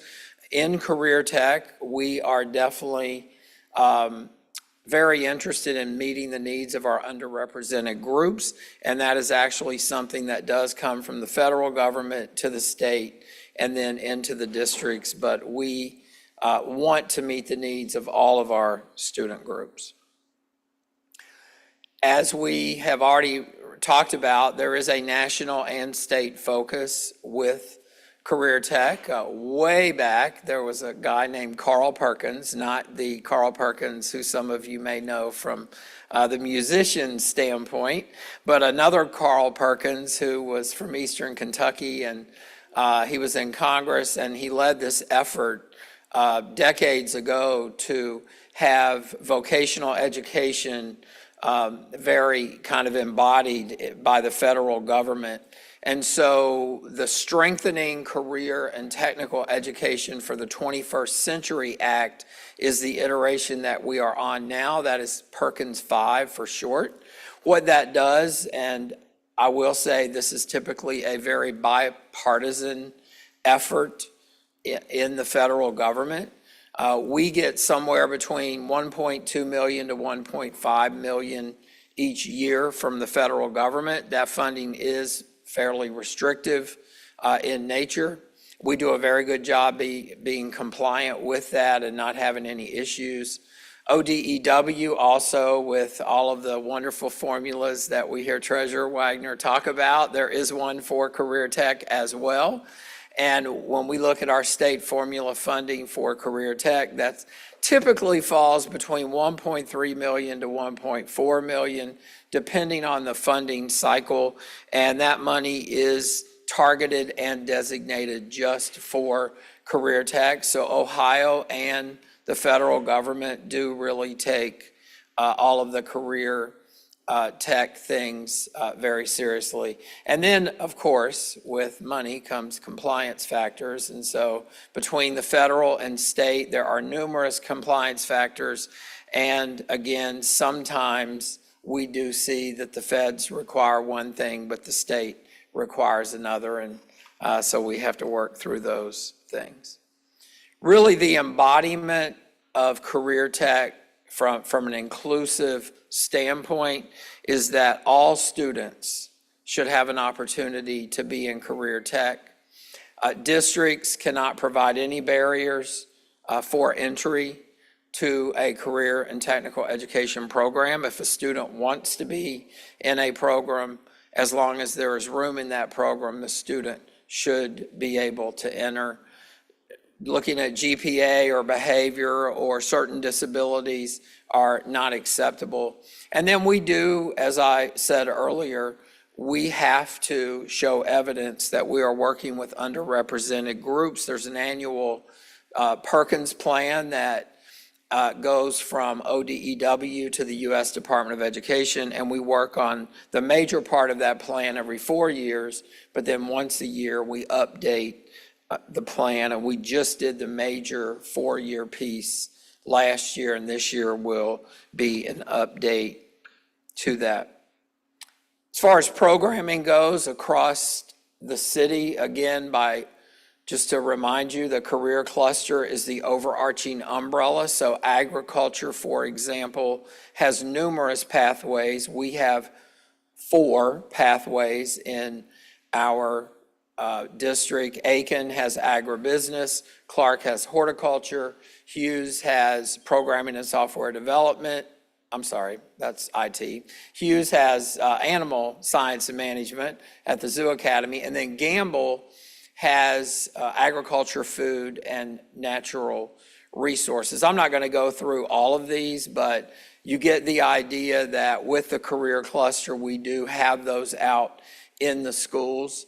We have been able, I'm proud to say, over the last 4 or 5 years, we have increased the number of pathways dramatically.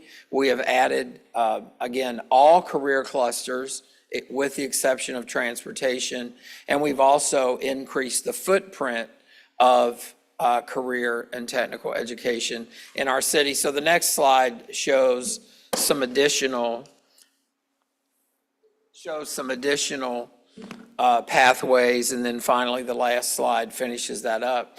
I'm proud to say through what Interim Assistant Superintendent Randolph said, Career Tech is involved in the Yonder Pouches. Who would have figured? Making videos and making the stands, and that's a phenomenal thing to have that cross collaboration with Career Tech.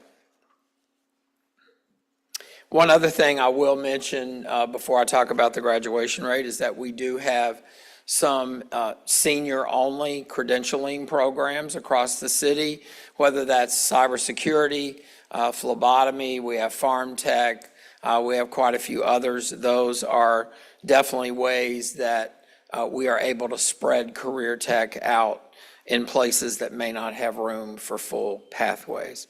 So let's talk about data. Data with career tech gets extremely complicated. I'm going to simplify this as much as possible in the brief amount of time that we have here tonight. Anybody who wants to know more, reach out to me and I'll do my best to make it clear. But we are held accountable for some data coming from the U.S. Department of Education, but then we're also held accountable for other data that comes from the Ohio Department of Education and Workforce. And so the concentrator piece that you see on this slide, when we look at the career tech 4-year graduation rate, for example, that is based on concentrators only. That is what will be on our Career Tech Planning District report card, which I'll talk about here in a minute. We have had some really great gains in the four-year graduation rate for concentrators. What this means for the 23-24 school year, that 90% of the students who had concentrator status actually graduated. Again, concentrator status means that they completed 2 courses that were year-long equivalent in career tech. Doesn't mean they had to pass those courses. The federal definition says they had to be enrolled in the course, no grade requirement. 90% is great. Actually, across the nation, but here in Cincinnati Public, I know is what we're concerned about, but here and across the nation, if a student is a concentrator in career tech, they have a higher chance of graduating than students who are not. We know that our graduation rate for career tech is consistently higher, that water bottle is just going to keep falling, is consistently higher than CPS's graduation rate as a whole. So if we can get a student in career tech, keep them in career tech, they have a better chance of graduating. This slide talks about technical skill attainment. We're required to give end-of-course tests for all of the career tech courses that are taught. In a typical year, we have over 200 career tech courses that are year-long equivalent courses.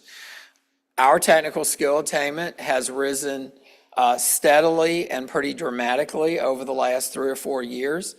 This past school year, we went up to almost 43% proficient for those students who are concentrators in career tech. That is actually a very dramatic increase from where it has been, and we've worked really hard with professional development and targeting the underrepresented groups to make that happen. Work-based learning is a component that we also have a compliance factor for. Again, this is for graduating concentrators, and you may look at that number and say, that's a really low number. So we had 18% for the 23-24 school year, almost 19%, who graduated with 250 or more work-based learning hours. That number really is not low based on the requirement that we have. The federal government wants us to have 15% of students in a pathway who are concentrators meeting that mark. We do have some pathways that exceed that mark. We have some that have some work to do, but we are excited that in an overall fashion, we've exceeded the 15% requirement. And so that has been a lot of hard work to make that happen.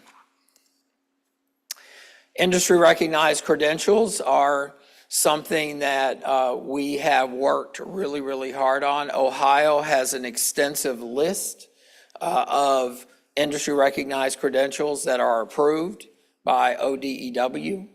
With that list, we have something that our students are then held accountable for to get 12 points. Proud to say that for the students who graduated this past year as concentrators, 53% of them graduated with a 12-point credential or higher.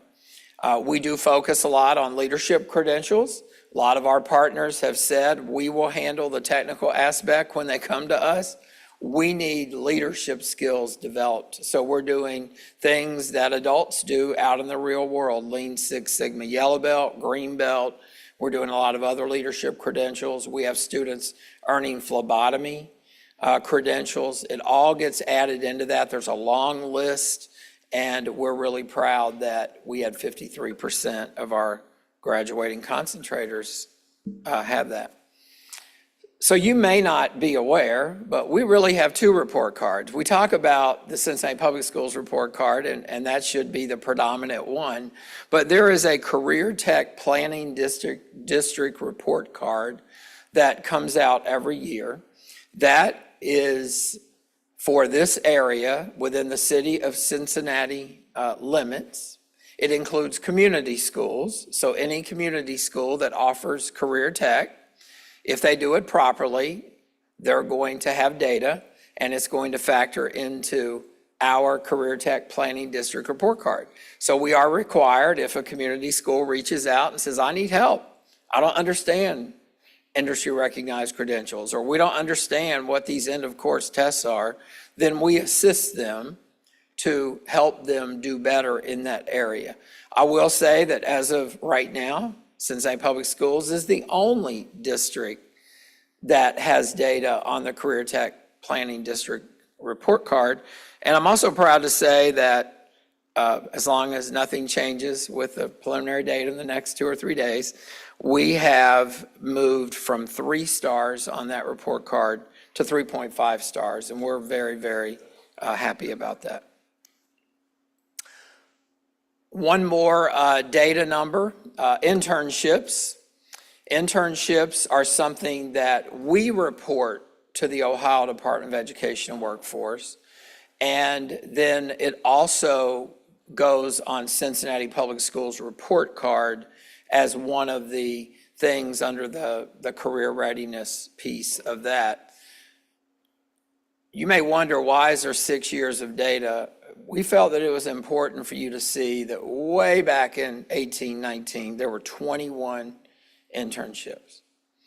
We've ballooned now to 240. To be quite honest with you, last year we had more than 240. We're not reporting one segment of those in the data that we share because they very well may have been one-time grant-funded internships from an outside partner. If that changes, we will up that number, but that is remarkable that that has risen that much. And that is a lot of hard work from a lot of people out in the schools, in the department, and partners as well.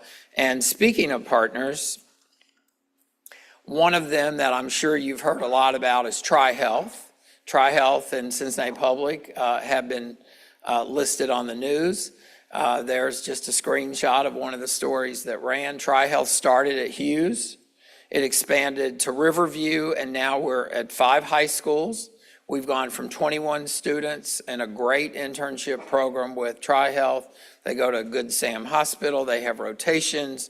They're out 2 or 3 days a week for a half a day doing that. Now we're in 5 high schools, 55 students this year. That is absolutely phenomenal.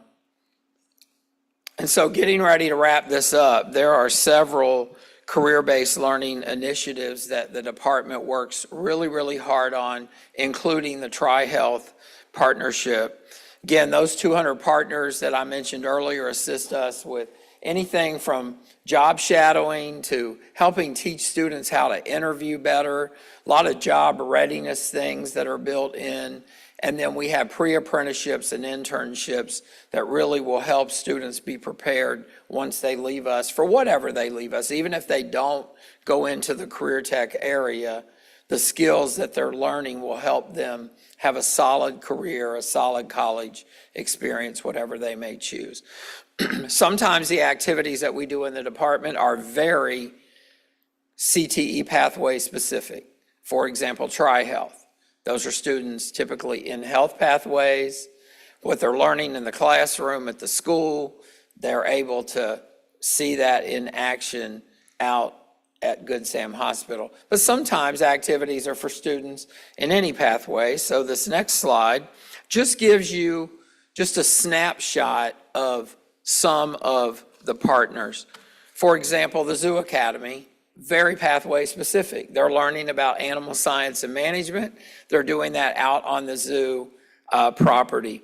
Belkin is another one of our longtime partners that works with Taft and Walnut on cybersecurity.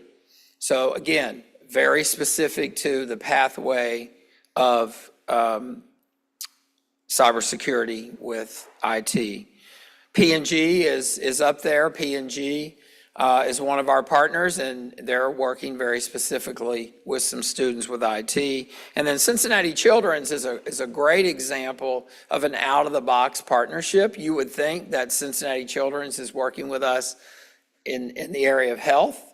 It's in the area of finance. And so we have a unique partnership with them where our students go to children's 1 day a week for the entire school year. The reason why it's 1 day a week is many of the children's employees are still remote. And so they make sure they're in the office on that day.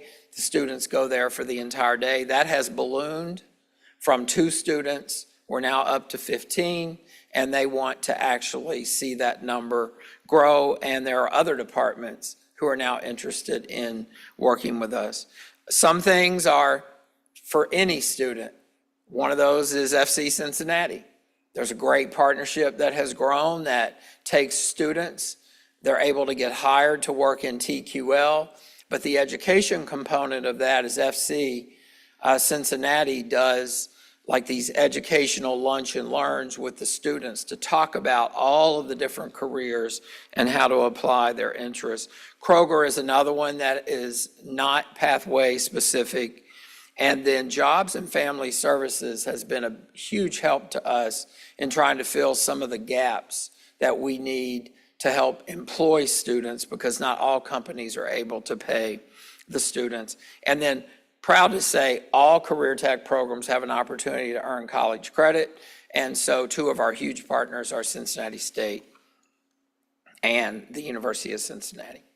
So I've had a lot of rich conversations with the wonderful Ms. Murphy, who has been so supportive of career tech, and just talking about the wishes that the board has put out there, and how do we kind of spread all of the career tech things out that you have asked. And so we're very excited about the phases and all of that. And we did a quick pivot. So Schroeder Middle School, as you know, is open, and with Schroeder, we were able, without raising the budget, we were able to have a career tech, career connections teacher there this year. That's wonderful. We're also going to go to Schroeder Middle School in the late fall before the lottery starts and do a career tech fair so that they can see all of the different options that are out there with career tech. The Zoo Academy, we know there's been an interest in expanding the Zoo Academy for district-wide enrollment. And so we are finalizing those logistical details before the lottery begins. So we've made a lot of great progress with that. Automotive and cosmetology, you know, Jen Wagner, Treasurer Wagner, get your checkbook out. We have come up, thanks to Chris Burkhart, and some collaboration with that, and then with Ms. Murphy and Ms. Randolph.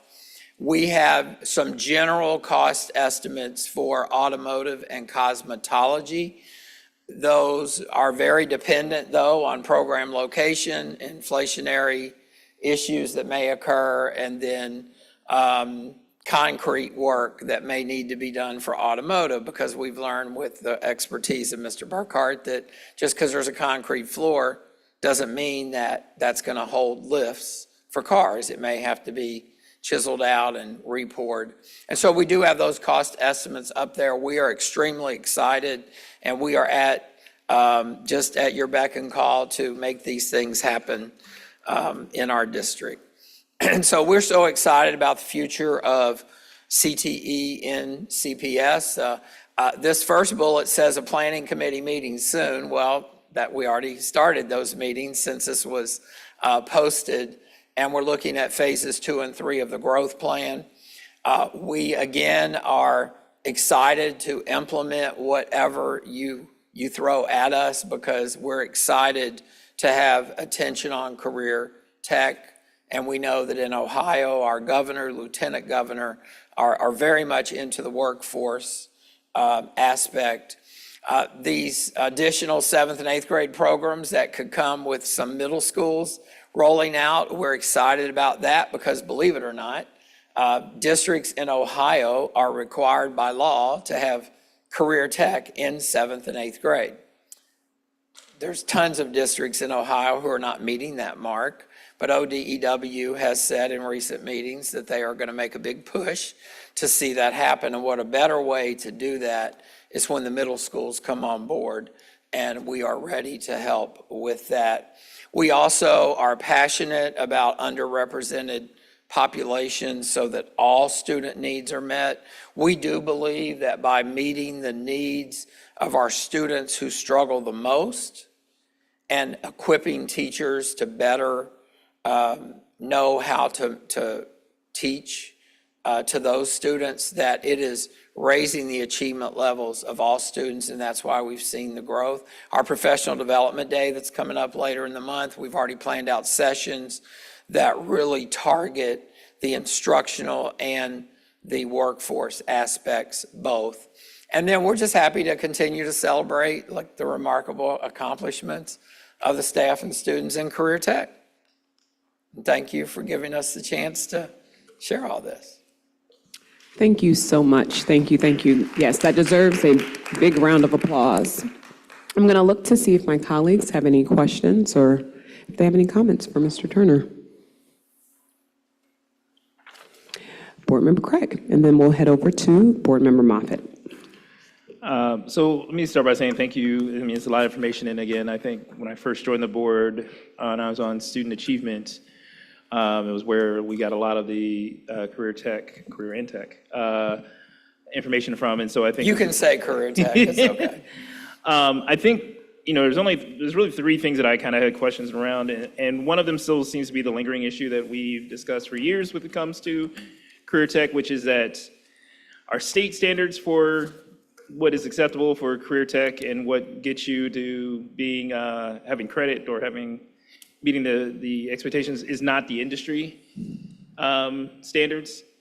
And so for a while now, that's been one of the conversation points, which is that our students, even though they're meeting what the state would say or the federal government might say is the career tech requirements, are they actually prepared to then go in and work in these fields or actually do the work in those fields? And I know that's one of the things I was just, I'm still a little curious about as to how are we engaging in finding out whether or not our students are taking the information they utilized and learned, and then after they leave CPS, going into specific fields. Second question really for me is around the school day itself. And I think this is a conversation that I've had with, this current administration and the previous administration around us really developing a conversation around what does the school day look like. I think this is especially true if the plan is to implement or open up the Zoo Academy to the entire district. It really is going to require some logistics to get students from across the city to these different programs and opportunities, and that may require even more of a planning around that school day. And I think that's something that I know Interim Superintendent Murphy has said is something that she's thought about as well, with how we make sure we give everybody the best opportunity to utilize and do some of these programs. I know that also builds partnerships, because I know several, especially the construction, it's a great example. Some of our labor friends have always said, we'll be there to help. We'll get you students into some of these trainings and some of these shops. But it makes it easier when you have one time that you're taking the students over, not four. And then the final just quick thought or quick question is also, we've expanded some of the partnerships with opportunities for internships, but I think it would also, I know a great example is the phlebotomy work has opened up programs for students who want to go to college to do nursing and these type of things. And so even getting them potential pathways that might attach to an educational program or an academic program that might attach to their career tech course might be an interesting kind of add-on. And I know I said three, but I have one last one, which is that I really love the idea of the automotive and cosmetology. I just am, again, thinking this is one of those things that we'll talk about when we do our budget planning, that this has to be a priority set, because we don't have more funds. We have the same funds, if not less. So the more we add on, means something's got to come out. So while I love it and support it and think that's a great opportunity to get some students into things that will maybe make it cheaper when I go to take my car to get fixed, I just recognize that is also something we have to prioritize. So really the three was around just kind of what are we doing to make sure kids are able to go from their programs to careers. Like what assistance are we seeing in creating some logistics to the school day? And then how do we attach some of these careers specifically to academic programs if a student wanted to, for instance, take that learning onto the next level in some other program like nursing or that type of deal? Yep. So it's interesting, the state versus like the real world. So for example, the three things that Ohio holds us accountable for with what's called a quality program review, the three things are the technical skill attainment, which are the tests that are given at the end of every career tech course. The other one is post-secondary reporting, which is what are they doing 6 months later. But again, we don't have to tell the state what they're doing. We just need to tell the state that they're in college or they're working or whatever. The third one is work-based learning. But industry-recognized credentials, which certainly have meaning out in the real world, are not one of the things that we are held in compliance for. It is on the report card, but it's not where we get dinged, let's say. But unfortunately, if you hold up our career tech curriculum in the courses that we're required to teach, there is no real alignment with industry-recognized credentials unless you do a conglomeration. And so it's like robbing Peter to pay Paul to kind of meet that. But the way that we do help with that is we have looked at each pathway and we have devised, here's the credentials that are very doable for students. And so we're methodically working on those. I will say the more credentials you have, the more money that it costs as well.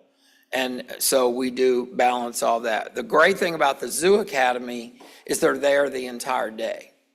And so I will just say that I don't foresee a big issue with the Zoo Academy because it is for the entire day, because there are a lot of Hughes students who ride Metro to get to Hughes anyway. They're just going to be riding Metro to go to the Zoo Academy. But we are looking at, we've had conversations about automotive, for example. The ideal is that students would come to an automotive program for half a day and then go back to their, whatever that school is they're coming from for the other half. There has to be that commitment though, and we have to look at the alignment across schools, look at the times, so you're on point with that. And then internships, definitely one of the things that we can tell you, like if you ask me right now, can you show me all of the students who were in the internships last year, what was the business, what was the pathway? We know all of that information. What we have to be able to piece together, and we do have the College and Career Community Resource Center right down the hall as you enter the building. They are helping us follow through with those students to make sure that if that's what they want to do. What are your barriers? Can we help with the barriers? We also have some agencies that will help with that as well that we're connected with. And then, yeah, the anything with the money, I mean, with career tech, it is, if it involves something like automotive or cosmetology that we don't have, there is going to be a cost. And we've talked about entrepreneurship. Entrepreneurship is pretty simple and easy because it's a classroom, it's some curriculum, not a very high cost. But yes, automotive and cosmetology have a pretty hefty price tag. But thanks for those comments, questions. Thank you so much. I'm going to go with Board Member Moffitt and then back over to Board Member Bassett. So thank you for the presentation, Mr. Turner. I'm always a big fan of career tech. Appreciate that. I was sitting on the Business Advisory Committee until I kind of got booted off this year, but I still get the meeting messages, and I am very interested in the partnerships that partners have expressed. I do have a couple questions for you, though. I know for a fact that the state the governor is very supportive of career tech, and I'm assuming the federal government as well, so they've allocated monies. And I guess my question is, are we applying as a district for some of the monies that are available, the extra monies beyond what we already get? I know last year there was an issue that we had left some significant money on the table around career tech, additional funding from the state and the government, which we sounded an alarm. Lots of people, said CPS should be applying for this money, for this federal funding, for this state funding, and we did not. So can you share with me and the board, and I have more than just this question, but how much money is allotted from the state for CTE funding, programming specifically? How much are we applying for? How much have we been awarded? And in the future, how much, and any deadline dates that we could potentially apply for, specifically around programming that we don't have, like automotive and cosmetology, entrepreneurship. Yes. And then any advancing of opportunities that we could potentially, or, and that's my first question. I have Yep. several. Okay, well, that's a great question. So I will just be to the point and say that there was a funding opportunity for construction to increase career tech. Again, that has to come from above me, and that just did not happen. I wanted to apply, but it just did not happen above me. And so what we're hoping will occur is that in the next budget, the governor will push to have construction funds. If we had been able to apply for that and would have gotten that money, one of the things that I was attempting to do was automotive, because that increases seats. It expands the career tech footprint, and that's what that funding opportunity was for. So I won't go into a lot of details with the behind the scenes, but just know that from my standpoint, that was a top priority. But again, it takes approval from above me for that to happen. What was that amount? So the amount would have been whatever we applied for, but I know that it was a $200 million pot of money. And then there was $100 million for equipment that you could have applied for separately. So the $200 million would have been for construction, and then the $100 million would have been for equipment. But without the construction, then the equipment didn't really make a difference because you didn't do the construction. So I will say, with things that have been in my control, and this has been a great partnership with the Department of Student Services, we've applied for numerous equity for each grants. So I would say over the last 3 years, we've probably gotten somewhere in the neighborhood of $250,000 through that to meet the needs of students with disabilities and English learners. We also had a 3-year grant for $100,000, the Amplifying Ohio's Pathways to Graduation grant that just ended. We were one of 9 districts in the entire state, and in fact, the only urban district who got that grant. So we've had a very solid track record of getting additional monies. I do have no concerns right now that if additional grant opportunities are out there, we will have full steam ahead to apply for those. But again, if you're not permitted to apply, then you cannot get that money. I know that just if we add our numbers together from what we get from the state, the slide before, I mean, it is between $1.3 and $1.4 million, depending on the year for career tech. But I'm all about getting the money. And so when those opportunities come up, we definitely do want to apply for them. Thank you for that one. Sure. Can you talk about the difference between career tech and vocational training? And I'm looking specifically for like any education that we can provide the parents around that to support us. Because when we're on the campaign trail, parents don't know career tech verbiage.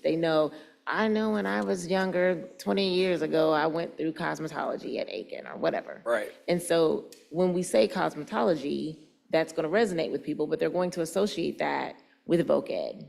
So can you talk about transitioning old language, voc ed, to the new career tech so that we have buy-in from the community around what the differences are, if there is a difference, and effective usage of that money? Yeah, I've had this conversation with probably 1,000 people, it seems like, because that is, a lot of people think of Queen City Vocational Building that we used to have in our district, and the word, you have Great Oaks and Butler Tech who are, more tied to vocational, but literally, career and technical education and vocational are the same. There is no difference between the two. But I guess if I could have a billboard that we would just put everywhere, it would have the word vocational on there and have a big red line through it. And it would say that career tech is the new new way to say vocational, because I think people need to have the types of conversations, but I do think that we need to put out there to the public somehow in the media to say that vocational is the old verbiage, career and technical education is the new. But I will say that when you read about career tech, you're going to see the word vocational used, and you're going to see career and technical education used. But they really are one and the same. I think what a lot of people do is they think of a trade school. For example, we have a great partnership with the International Brotherhood of Electrical Workers, and this kind of goes to Board Member Craig's thing earlier about getting kids, where they need to be. We've got students from Gamble, West High, Woodward, to name three, who are working with IBEW to go through the first year of what would be an apprenticeship program that they could go into directly after they graduate. Many people would call that a vocational program because it's like trade school, but it really is under the moniker of career and technical education. So I would be very excited to meet with our marketing and communications department to figure out how do we get people to kind of put a line through vocational and understand that it's career and technical education. Gotcha. Well, this will definitely help because it's been recorded now. Yeah. I do have, and I'll try to be really brief. I'm looking at slide 4. If you could go back to slide 4, Rob, for me, please. The CTE footprint and our ESOL students and families and our students with disability. Those numbers kind of in our Hispanic, that just rings out to me. Yep, that one. Thank you. Yep. So are we, it goes into my question of how are we increasing awareness for our families and our students to be able to choose CTE as an option? And specifically, our students with disabilities and our ESOL students and our Hispanic students, and our white students, that number is low too. How are we marketing this? How are we telling our students that this is an opportunity? I almost feel like we should focus this as like maybe a goal or a guardrail, because we targeted populations to get an increase in those numbers, but how are we doing that here to see improvement for those populations as well? It's a great question. Globally, CPS, of course, has, the Back to School Fest where we had a career tech table along with all the other departments. There's the All School Expo, or whatever it may be called in any given year, that's right before the lottery. But what we do as a department, there's all the media that the district has with, if you dig into our website, there's tons of information about our programming. But what we do as a department, where I think we particularly met the needs, I'll give English learners as an example. So we have career tech fairs that the department works really hard on in our K-8 buildings. Because sixth grade, it would be really hard to pull off logistically to go to every single sixth grade, because we have like 30 sixth grade populations across the district. But with Schroeder Middle School, we'll be doing a career tech fair. With all of our K-8s, we do a career tech fair. So we go to AWL. In fact, Aiken, Aiken brought some goats to AWL, to show off their program. And I think it kind of freaked out the, plant operator a little bit. But, and so we are at, already have some scheduled at some of the schools. Roberts is an example. Roberts has a pretty high population of EL students. One of the things that we've done with students with disabilities, that great partnership with our Department of Student Services, we need to repeat this, but one thing we have done is we had an evening, and I think it was coming right off the pandemic, we had an evening where we had virtual meetings, and they were translated into 4 different languages to talk about our career tech programming. Okay. So we do work really hard. I will say that if you compare our numbers that are on this slide to the district, they're fairly on target with the population of the district. But we do see some of our pathways attract English learners more than others. And And so we know that we need to provide extra support to those programs. But we are excited that we've also seen increases in our test scores in career tech for English learner and students with disabilities year over year. They're still not where they need to be, but you have to go up to get where you need to be. I got you. My last question is, I know we as a district have adult ed. We do have an adult ed program. Correct. Is there any way that CTE moves into that as well? So we're under the same umbrella now, which is great, working with Ms. Randolph. So one of the things that we have learned is they do some of the same things that we do. Okay. They just do it in different places with different people. Gotcha. And so with those collaborative conversations, we are looking at how can we perhaps take some of our students who maybe weren't doing well in our programming. What if they didn't graduate? If they go to the Aspire program, how are there ways that we can cross with that? Again, I have to mention the College and Career Community Resource Center. They serve as a conduit for some of this, and so they also will be working with the Aspire program this year to see how they can assist with that. Great, thank you so much. Sure. I appreciate it. Since Vice President Weinberg stepped out for a second, she asked me to call the next person, so I believe Mr. Gross. Yeah, this is very exciting. I like to see all those charts with the little hockey stick going up the right way. That's fantastic. I was wondering, one chart that I didn't see was like I know you're trying to track students after they graduate, but do you have data on how many get jobs and what kinds of jobs and how successful they are after graduation? Because I think that would be some more information that would help to carry on with Dr. Moffett, that promoting the program would help promote the program if you could really see not just the outcome of success as a student, but success in the job market. Not all that, it could be very parallel to, say, a high school that recognizes how many kids are going to college. It would be the same kind of thing. So that I have more questions, but you want them one at a time? However you want to do it. Or you go, we'll do one at a time. Okay. So it is very difficult to know for sure what a student is doing after graduation unless they're in college. If they go to college, which a lot of our career tech students do, in fact, again, in all of our career tech pathways, there are opportunities to earn college credit. We have CCP courses that are career tech. We also have, I won't give you the technical name of it, but it's short for CTAG for short.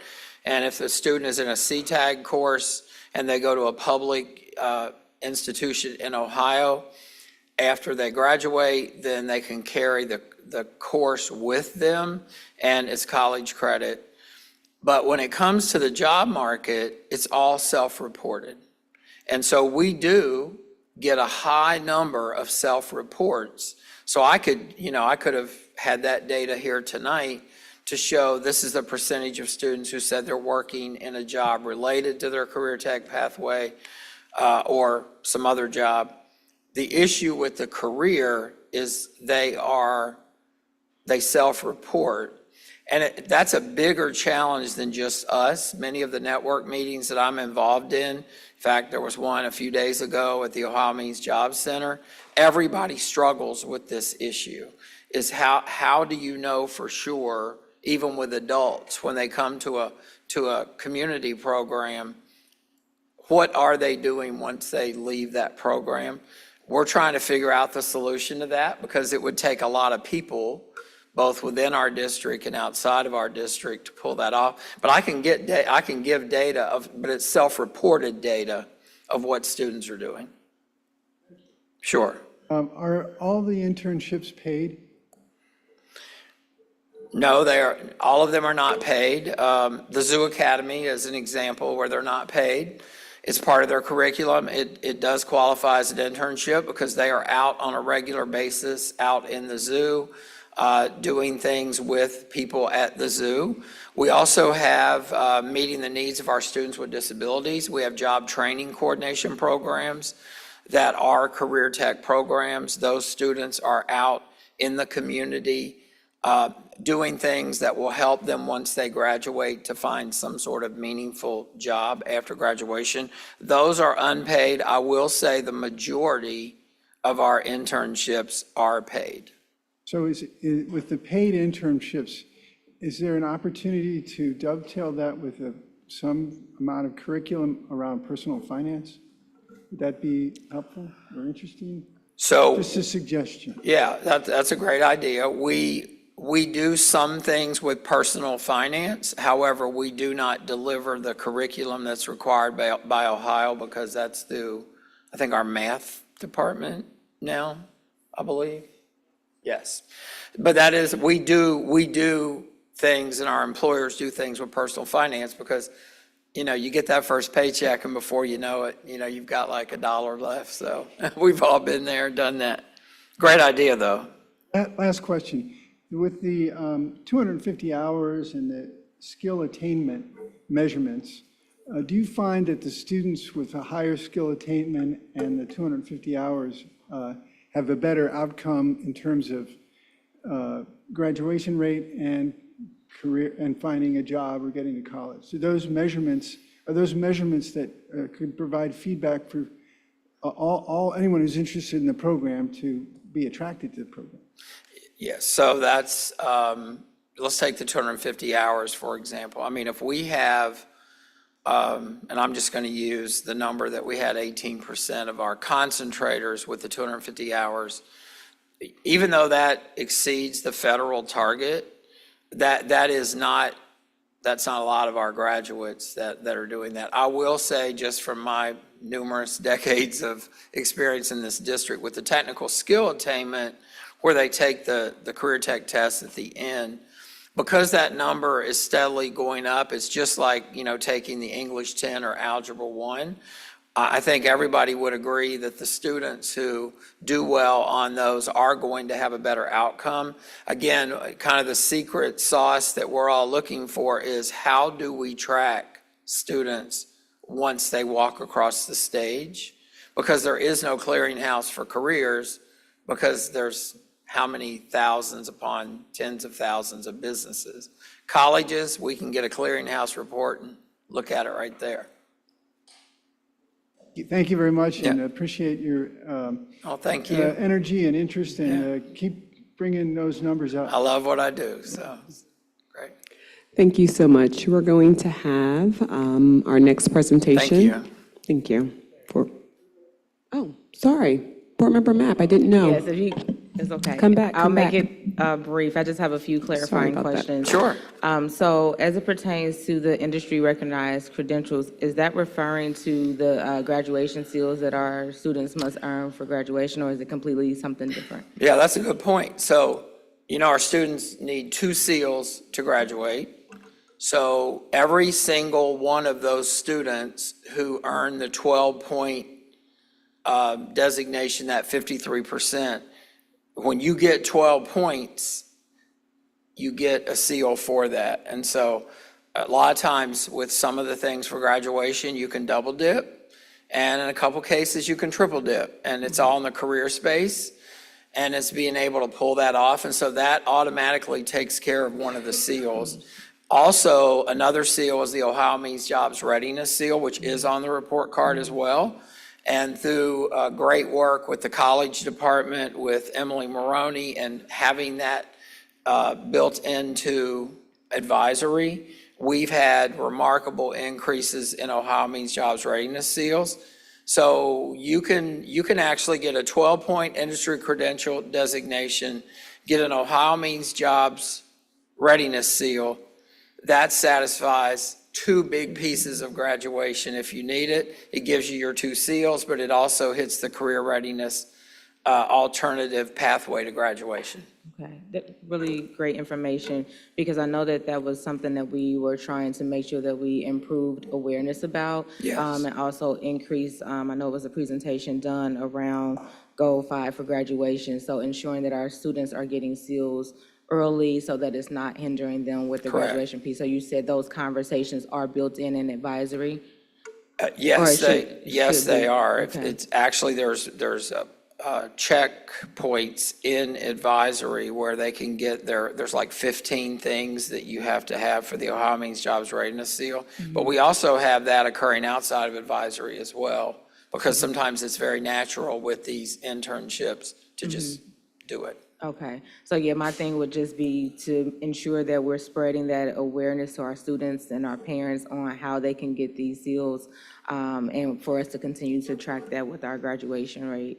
The other thing, I'm so glad that you mentioned about IBEW, because I do know that there are some students at Gamble that are recipients of that. So essentially, all of our schools, our high schools have a pathway, correct? Or that career cluster that you talked about, right? Correct. So if they are not necessarily interested in maybe that career cluster for their particular school, they do have other opportunities to basically be a part of other technical or career technical aspiration programs. That is correct. In fact, technically, Woodward would be the only school, pathway-wise, where students would go to IBEW.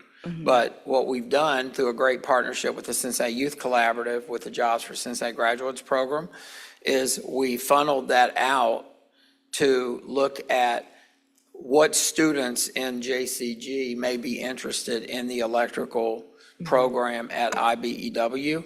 Also to pull off kind of the transportation aspect that Board Member Craig referred to earlier, we literally have, and I love the microbuses, they're phenomenal. So one of the staff members in the department is taking the students or picking the students up from IBEW and taking them back to Gamble. So what would have been maybe an hour metro journey to get even from, near West High to Gamble, depending on times, now happens in about 10 minutes. And again, those microbuses, whoever came up with that idea and pulled that off, those are phenomenal, because that has helped us tremendously. Now it requires the staff or somebody from the school to get, licensed to do that and all of that. But there's people in the department running shuttles all the time, so. Okay, good. Yep. Awesome. And then the last question was around the automotive and cosmetology. So that is, those are pathways or clusters that we're looking to have within our district. Are there specific schools that we're considering for these particular pathways, or is just the first adoption of the pathway and then maybe deciding later on? Yeah, so Ms. Murphy may have something to add to this, but I will say that I think the vision is that they not be school-specific, so that automotive would be something where students could come to who want automotive. But part of the way that our model works in our city, it's a comprehensive model in Cleveland and Toledo and Akron, and most of the urbans have a comprehensive model. You're tied into what your school offers, but I'm of the belief that students should be able to go do something that they're really interested in. Otherwise, you don't have the achievement that you need. You don't have the interest that you need.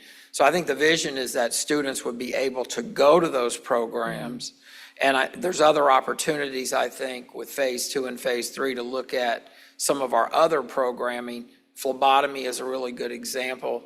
Phlebotomy could be done in a shorter period of time than a school year. So maybe it runs in phases, and kids from all over the city could come to that. Okay, thank you. Sure. Okay, is Thank this my you getaway so much. now? Yes, and if they Thank have you. any other questions, they can email you. Yes, We I'll are be going to happy to have our answer them, next and person thank come on you. up. Thank you so, so much. You gave a lot of great information, so I do appreciate that. The mic is yours. All right. Good evening, Vice President Weinberg, members of the board, Interim Superintendent Murphy, and Treasurer Wagner. I'm excited to present our curriculum adoption process this evening. This process has been created and refined over the years in collaboration with our Board of Education and curriculum councils.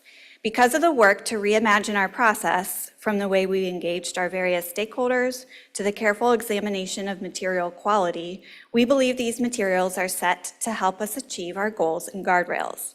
I want to thank our Social Studies Department and Fine Arts Department for leading the way as our first adopted curriculums using this new process. So why did we reimagine our adoption process? To start with, most of our current materials at that time of review were decades old and were not or were no longer aligned to the state standards. We also knew two guiding principles were essential to getting this right. The first is how we engaged various stakeholders. Our teachers are integral to the process, as they are the ones who will use what we adopt to teach our students, and in our district, we are lucky to have curriculum councils. These councils are made up of delegates from our various schools. In an adoption year, applicable councils work together to select an adoption committee that represents the beautiful tapestry of schools in our district. Councils work together closely with the committee to pilot materials, share student outcome and feedback data, and make a final recommendation to the board. Another great aspect of our councils is that chairs and managers from each council meet quarterly in what's called interdisciplinary council. This space has been valuable for curriculum chairs to provide learnings with fellow councils. Not only was it important for us to adopt materials that our teachers recommended, it was also important for us to hear what our community, families, and students were saying. Within each curriculum adoption, we seek input on our pilots in various ways, time for people to play with the materials, ask questions, and understand what would be available within the curriculum choices. Another guiding principle is to ensure that we are selecting high-quality materials. A few of the ways we have made that happen are, first, input from our students, families, and community on things such as usability, alignment to standards, and engagement. The second way we have ensured high quality is by defining what a curriculum should minimally include. You can see that those four things are standards-aligned content, appropriate resources, evidence-based pedagogical moves, and formative and summative assessments. And third, we collaborate with each of our councils to determine needs and a must-have list aligned to evidence-based practices, often found in national and state review rubrics. Next slide, please. The next two slides outline the curriculums we have adopted by subject and program. Although adopting high-quality materials is hard work, it is what comes after that that is most important, translating high-quality materials into great teaching and learning. This first slide, if you can go back one slide, outlines what we have adopted for ELA, math, science, social studies, and financial literacy. The key educational experiences that our students have had access to because of this work is incredible. Featured in the picture in the bottom right-hand corner is James Hanauer, social studies teacher at Pleasant Hill, conducting a mock trial with his students for their study of public issues. He was also asked to present at district-wide PD. Social studies teachers from around the district learned practical ways to strengthen writing and instruction using their DBQ curriculum. Next slide, please. This slide features some of our most innovative curriculum adoptions. First in the history of Cincinnati Public Schools, and in some cases, first in the state and nation. One of our original adoptions was with our courses of study for visual arts, music, and theater, thanks to Dr. Rudnick and our Fine Arts Department. Prior to 22-23, the resources our teachers had access to in world languages courses were still focused on conjugation and memorization. Now our 12 languages have high-quality materials that are grounded in communication and culture. This adoption resulted in a teacher-created curriculum framework that is included in the ODEW model curriculum as an exemplar. Another first in CPS history was our adoption of PE and health curriculum that not only met the expectation of our state, but also our wellness policy. And finally, because of our Montessori curriculum adoption, we have elevated public Montessori philosophy and pedagogy at the national level. Next slide, please. This slide speaks to the high-level 8-step process we have built over the last several years. So for example, our ELA department is currently in steps 1 and 2 as they begin their work with the reading intervention adoption. They have engaged our field, researched best practices, and analyzed the various student outcome measures. Once their adoption committee is formed and trained, they will begin piloting this fall, and we hope to bring a recommendation to you by the end of winter. Next slide, please. I cannot overemphasize how valuable it has been to do this work with our curriculum councils. We have improved our processes tenfold because of it. I'd like to celebrate Craig Rush, Social Studies Council Chair, and April Thompson, K3 Council Chair, who have been in their seats from the beginning, offering great improvement ideas and leadership. In order to effectively translate high-quality materials into high-quality teaching and learning, our team engaged in implementation science PD. This strengthened our ability to build awareness, commitment, and ownership around the why, as well as create contextualized resources like curriculum maps, guides, frameworks for teachers to easily know when, where, and how to use lessons and assessments. One of our biggest learnings has been about the time to do this work well. When we adopted social studies initially, our process took 6 weeks. Now we give ourselves about 6 to 12 months. This has given us the time to provide professional development sessions, practice, and contextualized tools in the spring prior to the first year of implementation. Next slide, please. And this slide outlines some of the things we are most proud of. At the schools where we completed instructional rounds and reviews last year, we were able to increase the use of high-quality materials in all core curriculum spaces. Our Montessori leaders continue to lead in the public Montessori arena. In fact, both the AMS Executive Director and AMS Senior Director of Education and Initiatives plan on touring Pleasant Ridge Montessori and Clark Montessori this October 1st. We have been named a legacy district by DBQ, one of our adopted social studies curriculums.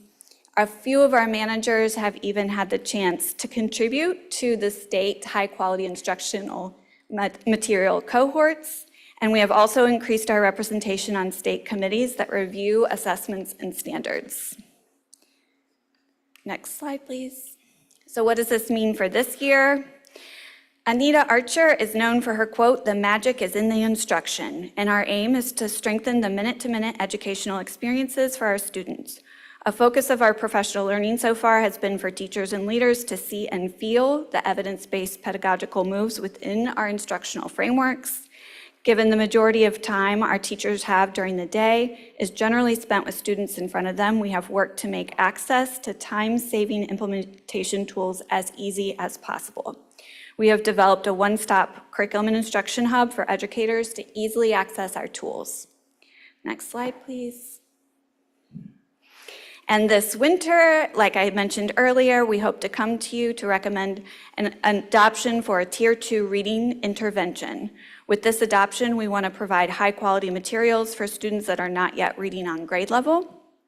And later this spring, we hope to launch our 25-26 adoption committees for ELA, Fine Arts, PE, and Health in order to be ready to get into step 4, the piloting, right away in the fall of next year. Next slide. In closing, we're excited to continually refine our curriculum adoption process and look forward to your questions. Thank you so much for the update. We're missing a couple of board members, but I will go with you, Board Member Craig, and then Board Member Gossett. I just, again, appreciate the presentation. I think it's nice to have a system. I'm a system person, so I believe when you have systems in place, you can replicate yourself over and over again. I think one thing, and we talked about it earlier, and I actually think Board Member Lindy's example earlier was a great example of this, of implementing some of the AI possibilities into how we use some of our curriculum tools, because I think that is the next step to even, we get a curriculum, we have a curriculum that we're using, how do we better refine or better use it using other parts of our communities or other things that are at our disposal. So I would look forward to, once we give you a policy, being able to use that policy to help enhance the tools that we can build within our classrooms. Thank you. Yeah, thank you very much. I really like the whole presentation, especially the council process. It looks very good to me, and I can see how that's very, very beneficial. This program has been installed over the last couple of years, it sounds like. Mm-hmm. And so is what we're doing here in Cincinnati Public Schools similar to what other districts are doing? Or are we ahead of the curve in terms of this process of, iterative process of our curriculum and getting it in place into classrooms? So our curriculum council structure is unique and invaluable.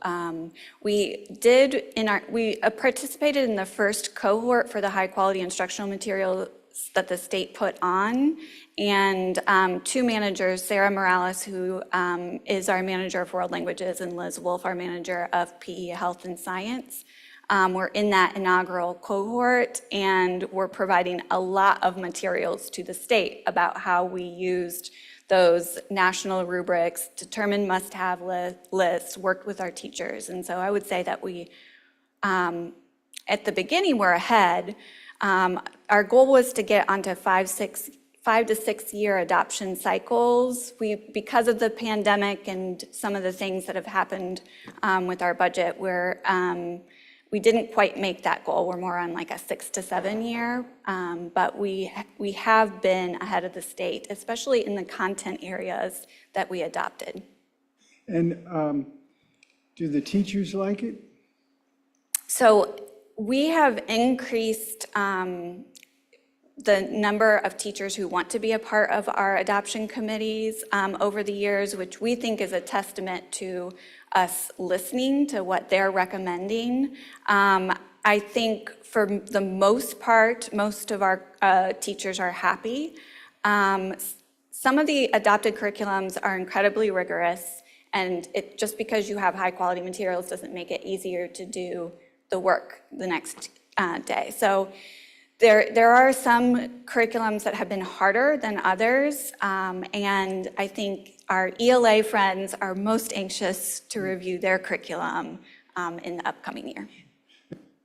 My last question is, are students better educated because of all this? Yes. And how do we know that?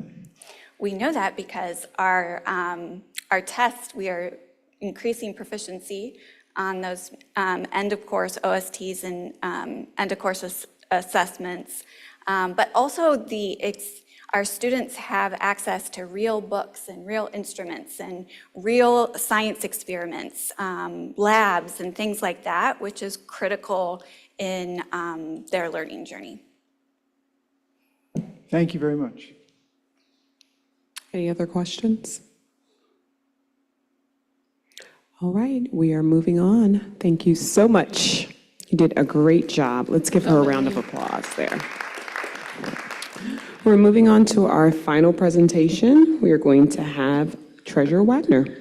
I don't know how I got the joy of being last, Yes, but the I will money talk stuff. fast. Yes. Okay, so I'll go quickly. So I just wanted to start with an update since the last time we talked publicly. We had shared with the board that we were looking at the $6.2 million need to balance the budget.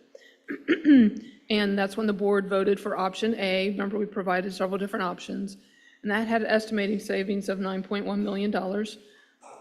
However, a decision was made after that we wanted to keep the 7th and 8th graders in the K-8 buildings on yellow bus service. Didn't make sense to send 2 different kinds of buses to the same school. So the savings that we were anticipating is only $8 million instead of $9 million. There were some other cost-saving measures that didn't come to fruition. So at the time, we were looking at a $2.8 million need to close. So we decided to go back and look at what our average salaries were calculating. That's how we used to cost out the school budgets, because there were so many cuts of positions and changeovers. We decided to look and see what that looks like. So next slide, Rob. So fortunately, we did the non-teacher savings first. The general fund realized a $900,000 reduction in the average cost of school-based salaries, and then the teachers were about $4.5 million. So Mike and I got to celebrate about 5 minutes of having a balanced budget, and then the state information came out. But I want to go into a little bit about why the average salary savings happened. So if you look on the slide there, it shows you that the classroom teachers, so the EMIS code 230, they're actually in the classroom standing in front of children giving grades. Their average salary dropped from where we calculated it in May to what the average salary was in September by about $1,500. That's pretty significant when we have a lot of classroom teachers. Counselors dropped by $1,600, and assistant principals dropped by almost $2,400. So next slide. So this kind of shows you why that happens. I just took the classroom teachers on their salary step schedule. In May is where we were actually building the budget and costing their average salaries out. The number of teachers from step 1 to 10 on the salary scale typically goes with their years of experience. It actually increased by 209, while the more seasoned steps that are more highly cost went down. So you can see that the step 1 through 10% in May was at 38%, and in September it's up to 45%. So we just, higher costing seasoned teachers left and newer, younger, less costly teachers replaced them. Does that make sense? Okay, next slide.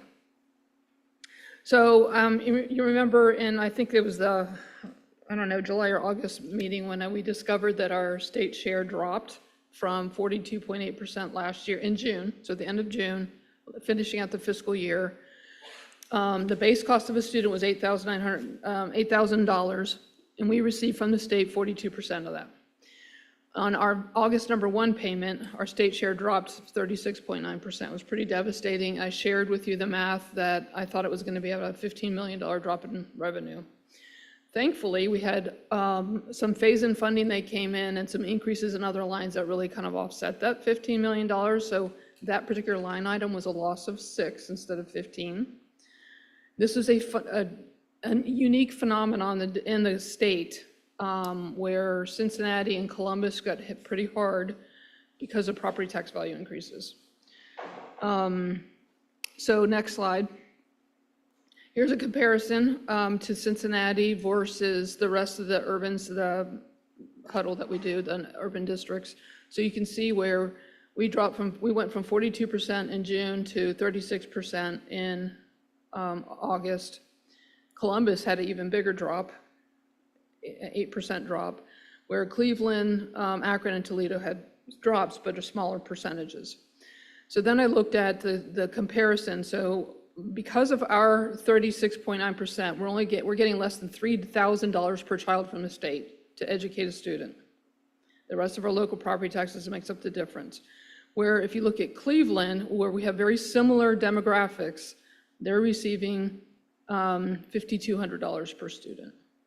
So that's almost a $2,300 difference per student from Cleveland to Cincinnati.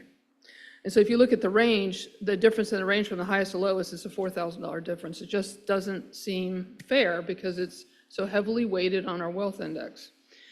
So why did our state share change? There's 3 measures in the wealth index. It's your property value, assessed values, compared to your average of 3 years or the last year, whichever one's lower, your federally adjusted gross income, and your median income. The factor weights 60% on the assessed value, so there's a formula, 60% of your assessed value per pupil, 20% on your federally adjusted income, and your median income is indexed to the 40th district in the state of Ohio. It's hard to understand.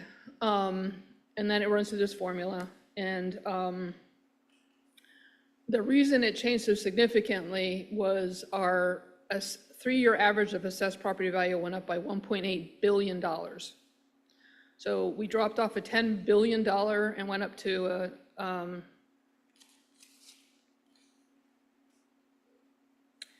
we dropped off a $7.4 billion assessed value on the 3-year average and added a $9.3 billion assessed value. So and here's the weird thing. On the federally adjusted gross income, our tax year dropped in income, but our 3-year average went up. So our 22 was lower than 21, but the year that dropped off was lower than the one that got added on. So it's just very bizarre. And we did forecast a decrease in the state share to about 38%. Unfortunately, it just dropped faster because it's all relative to whatever's happening in the district, in the state. So nothing can change in Cincinnati. Things happen in other cities that will make us richer. because you're comparative to the rest of the state. Next slide. By the way, I had a very, very long talk last Thursday morning with Erin Roush about how difficult this sudden drop happens because it wasn't in the simulations. And so we're actually looking at, and why is it so significant to some of the big districts that went through. But so this is the impact. So in November, we used the November forecast to set the budget target for the year as we start building the budget. And then in May, we update it.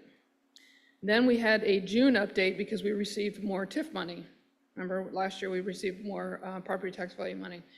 Well, when we started talking about a reduction in state funding, it occurred to me that if our property values went up so high that we may be getting more property tax revenues than we had anticipated because of the opposite impact that it has. So we had Kevin go in and do a preliminary November forecast. We did it in September just on the revenues. He's working on the rest.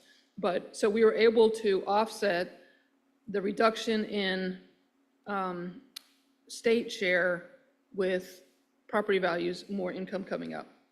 It's not a 1-for-1 ratio because we have half of our levies are fixed sum levies, and they're only going to generate that fixed sum no matter what happens to property values or the state share. But so we're able to minimize this change to a total reduction of revenue of $1.8 million. Okay, next slide.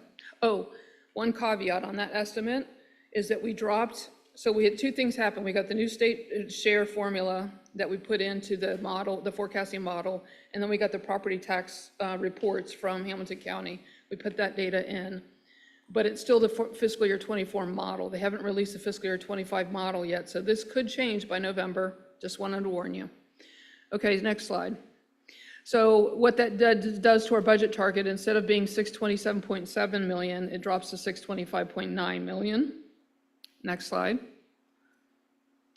And this is where we stand as of September 4th was the last extract we did on the budget. It came out with the total expenditures budgeted as 640 million. Recall that because we've outgrown our preschool expansion money, we are dipping into prior year savings to pay for that increase. That's $5.6 million. Also recall that last year we received an extra $7 million in TIF money that we said we were going to use that money to pay for the COLA increase, 2% COLA increase, okay? Then ODEW put a new requirement on us to pay science of reading stipends for all of our teachers that do reading. It's an estimate of $2.3 million. We have to pay the money as the stipends as the teachers complete their training, and then we have to submit this for the state for reimbursement. So it will be reimbursed. It's a net zero, but we still have to budget for it. So we thought, well, that shouldn't chew into a regular operating revenues. And so that we're taking that off because it's just a movement of cash. The unfortunate part of all of our budget cut information was in the past, we have always underspent our salary budget because of vacancies. So there's always hard to fill positions. People come and go, they resign. It takes us 3 months to find somebody. And so we actually have savings in that budget. So we've experienced some pretty big dollars over the last couple of years. And we went back and recalculated. Mike Gustin did this for us and looked at the current vacancies as of August 26, I believe. And we cut so many vacant positions to help balance the budget that we're not going to realize all those savings. So we have to make that adjustment, and that's going to be, I'll show you the math in a minute. Just put that aside, 6 million. So as of today, our total estimate is 630.9. We need to get down to 625. So we're still looking at $5 million. Clear on the math? Okay. Here's the vacancy savings. So in the history, when we first started doing this in the budget, it started off about $6 or $7 million. And then through COVID, it grew dramatically. You can see in fiscal year 22, we underspent our budget by $28 million. Fiscal year 23 is $23 million. Last year it was $17.6 million. And so the budget team that did this work created an estimate of $18 million. So as of August 26th, if we costed out all the positions that were still vacant on August 26th in the general fund, is $11 million in salaries, and the equivalent benefits that would go along with that would, so we're only going to see a $15 million savings, we think, and we monitor it every month. So we need to make an adjustment of that $6 million. Does that make sense? Okay. Next slide. So tomorrow, the leadership team is meeting to go over and get consensus on how do we carve out $5 million. And then we're going to use some time, I'm asking for permission to use some time at the September 18th CAL meeting to share with the board, get some feedback, because we have to have a final appropriations resolution by the 23rd board meeting, or I cannot cut any more paychecks or vendor checks after September 30. We have to have a final appropriation resolution on the 23rd. So I think that's the last slide. Oh, no, sorry. Two cautionary messages. One was on August 12th. So we have a benefits committee that is administration and union led, and they meet with Mercer, who's our benefits manager vendor. And all the union leadership people have representatives around the table. So they updated the benefits committee, Mercer did, on the 12th, that they were estimating cost increases of about 7% that would hit us in January 25. This is not in the budget anywhere. So it would only be a half year because benefits are on a calendar year, we're on a fiscal year. But so we've asked the benefits committee to look for offsetting reductions in the plan to help avoid these costs. So we may have to do a mid-year correction, just giving you heads up. Next slide. There is some legislation that's been introduced by Senator O'Brien, it's Senate Bill 308, where he wants to move the emergency levies into the 20 mil floor calculation. So you might ask me, what's the 20 mil floor calculation? So every district can't drop below 20 mils for funding purposes. And so what they do is if your effective millage rates drop below, because they adjust them due to inflation, below 20, they automatically raise the rates to give you more revenue so that you stay at the 20 mil floor. That's what they call it. Only the current expense levies or the continuing levies, or fixed rate levies, all the same thing basically, are considered in the formula now. So you remember we have current expense levies, but we also have 3 emergency levies that equal 18 mils together, all 3 of them. If they're moved into that formula, we could lose about $22 million in revenue. This would be devastating to the district. So I've already started conversations with Aaron Roush about trying to get up there and Cincinnati is basically alone in this because everybody else in the state uses current or continuing levies. We're basically the only district that uses these emergency, for the most part. And so I'm really concerned about this, and so I will do whatever I can, Mr. Lindy.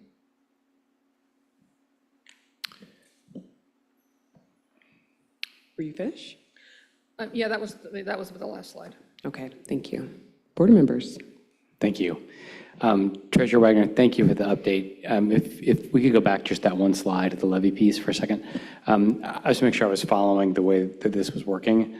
At the end where you talk about the 22.4 million revenue shortfall, that's because our state revenue would go down by that much if this legislative change were to go into effect? Is that how it works? Property taxes. So we would get this, our local property taxes would go down. Okay, taxpayers, I would like to preserve this revenue, so I said that first. Is that also then because taxpayers would see lower tax bills? Like, where's that money go? Let me think about the question for a second. So, yes, they would pay less money to make up, they would have to make up the 22 million. So we get 22 million because we went under the floor, so they brought us back up to the floor. So if they use the emergency levies in the floor calculation, we would lose that $22 million, which means they would not be collected in the property tax, I think. Let me investigate. Well, just if that's the case, this is going to be particularly hard because there are going to be a bunch of happy taxpayers who see their tax bills go down. And I'm just trying to size how big a problem this is, and I think that might make it even worse. But I also want to make sure I'm following everything correctly. Yeah. So we'll do some more investigative calculations and come back and keep you updated. But I'm just concerned because there's 613 school districts in the state. And if this negative impacts one, they're not going to be helpful. One or two or a few, right? They're going to go with the majority. Yeah, thank you. Thank you so much. Board Member Craig.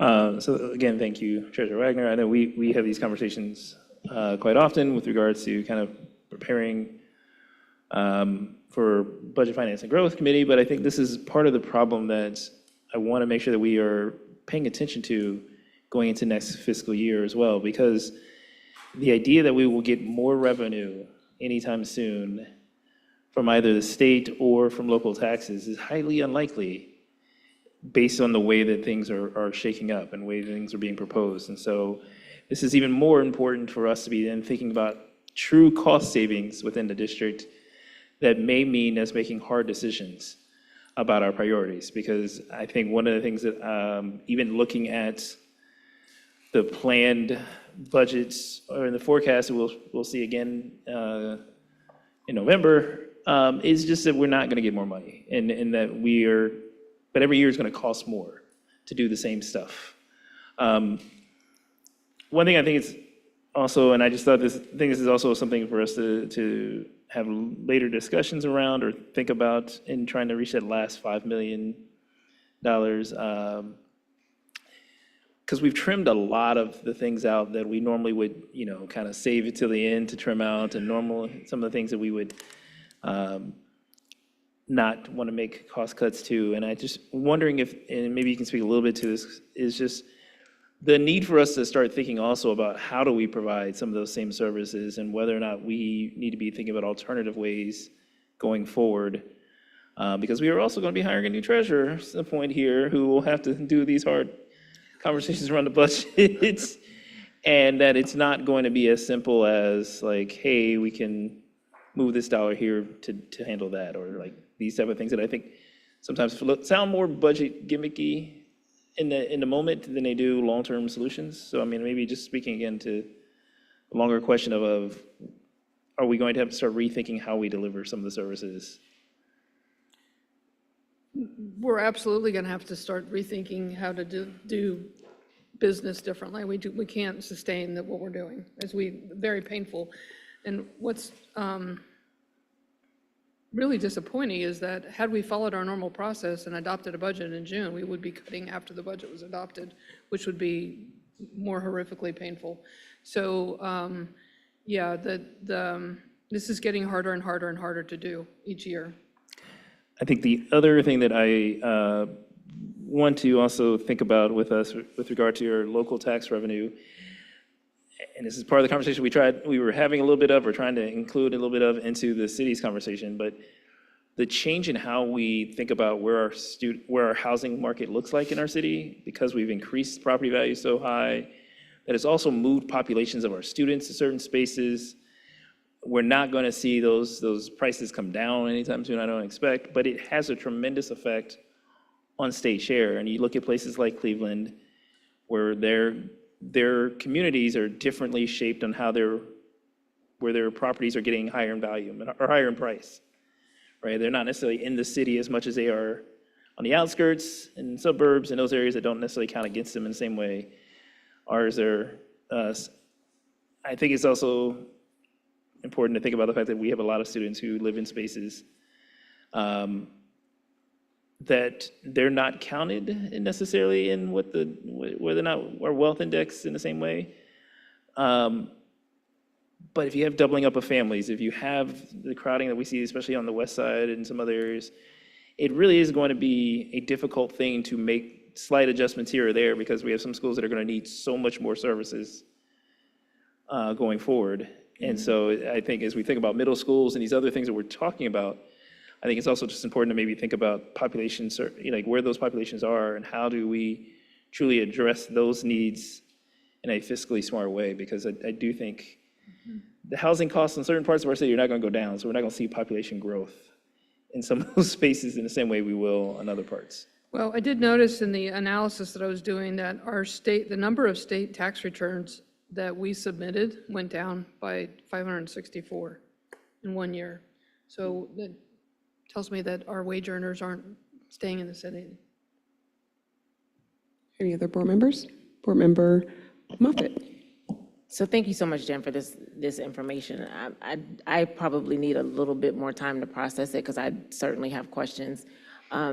I did look up that Senate Bill 308, and I think as board members, part of our responsibility is not just to the district, but also to work with current legislators. So I do want to have our lobbyists come in and explain, if we can, get a little bit more information about SB 308, maybe at our committee of the whole next week, so that we can kind of get a little bit more information very quickly. Looking it up, it is, definitely Sandy O'Brien, George Lang, Tim Schaefer, who are three sponsors from the same party. But it also, since it just impacts CPS so significantly, or primarily impacts CPS, I don't want to say just, perhaps we need to get a plan of action to kind of offset that and let our own legislators that we have a relationship with know our position. Because in looking at how it would impact us, and I think we need to do that expeditiously, primarily because of the 3 emergency levies that it covers, it would definitely impact the preschool promise immediately in November of 2025. So that's just the first one that it would impact, but it would also impact one November of 2028 and November of 2032. So I think that we need to get a course of action expeditiously to get awareness up to the community around this potential impact and have a voice. So my question, I guess my request then, and I'll put it in assignments as well, is that we have our lobbyists come in, educate us on SB 308 at our CAL, and then also begin to, as board members, begin to work diligently and loudly to advocate against the passage of this. And I also want to clarify, it doesn't read in here that it would make property taxes of people go down. So I want to caution that type of language because that's kind of a scare tactic for people, but it doesn't say that at all. It says the amendment applies to tax years beginning on or after the effective date of the bill, but it limits the ability of school districts to reallocate unvoted property tax millage and to include emergency levies and substitute levies in the calculation of a school district's effective millage floor, which is exactly what you said, but it doesn't talk about that. So I want us to be very careful in how we talk about it, so we need to be educated, because that's not necessarily what that's saying, is that it would cause people's property tax values to go down. It's talking about the future moving forward, and specifically the millage floor. So we've done a Just Ask Jen about millage and what a millage is, but I think because it would impact our littlest learners so quickly, we need to get the information out. Thank you. Thank you. Anybody else? All right. Thank you for that. We are going to move on to our lovely board member. Board Member Cossett, please present your topic for board matters. I think it's titled Community Council on Innovation. Yeah, I'll try to be brief. I was very, very interested to hear about the curriculum councils that Emily Campbell introduced. This is basically the same idea in a way, to have an innovation council district-wide. And I wouldn't want it to replace the curriculum council. I think that's already in place. I think from what I saw from her presentation that it would focus primarily on improvement and maybe compliance. She could maybe add an innovation piece to what they do, and that, or maybe they're already kind of doing that. But this innovation council could be for everything else in the district, unless there are other places that the innovation's already being done. But the idea would be, and this is not something that I just dreamed up. This is the kind of council or committee that is in businesses and universities and other places. I've seen it work. And basically, it's a place where you'd have a committee of people that were from a broad spectrum of the district: administrator, a teacher, a student, a board member, or maybe 2 of each. And anyone who's got an idea in the district that they want to say, here's a good idea, I want to put it to the committee to see if it has return on investment, if it's adoptable, if it's feasible. And then the committee would have the ability to look at these ideas, prioritize them, and then also have some amount of responsibility for coming up with an implementation plan and figuring out how that could benefit the district. Because when I first got here, Board Member Craig said, hey, we have a lot of good ideas, but this would be a way maybe for those to funnel those ideas into a place where they could actually make a difference and get implemented. I didn't include it in my document, but it would involve, I think the members of the committee would benefit from some training on innovative thinking and design thinking. It wouldn't be very expensive. Maybe we could even get it free from one of our partners like the University of Cincinnati. But it would be helpful for that committee when they get ideas submitted that they could kind of duplicate what the curriculum committee does where it's iterative. Like they get an idea and then there's some feedback and then the person with the idea might be able to make it even more beneficial. So, and the other thing I didn't have in my report that I think would be beneficial is that there'd be recognition of these innovations once they get implemented, like an award or a certificate or something. But and I don't know, but I think this could be very beneficial to us in light of the fact that we're looking at possibly less money for the district in future years. And this would be a really good way to get ideas that help us maybe save money or become more efficient or become more effective in delivering the outcomes for students. Any of those areas would be open to this, but it would be a way to sort of harness good ideas and get them to a place where maybe they can get the light of day and make a difference. So that's pretty much a summary of what I'm proposing. Thank you. Thank you very much for bringing that to our attention. This is just an initial discussion, to get it out there, to get people thinking about it, and then we can, I'll have Dan write it up with the real legalistic thing, and then, maybe it becomes something. And that sounds great. I actually was just getting ready to ask that question, but I think that sounds nice that you'll bring that back to the board. And before we get off of that topic, I'm going to go ahead and ask, does anyone have any questions for our board member? Yes, Board Member Craig. I would just say, again, thank you for bringing the idea to the table, and I think it's a really good way to create some solutions and suggestions that the board then can be able to appraise and evaluate. Because I think if anything we come up with as a committee, though, should always come back to the board for consideration as to what is being submitted. But I think it's a great way to think innovatively in our district as a whole, which is going to push us a lot further than some of the other districts around the country are doing these days. It's a good job. You're already making moves. Thank you so much, Board Member. All right. We are, sorry, Board Member Lindy. I have to keep remembering to look over to my right over here. No problem. I was going to say to Mr. Cross, I think it sounds like a very exciting idea. I'm excited to see where it goes. Appreciate you bringing it to us.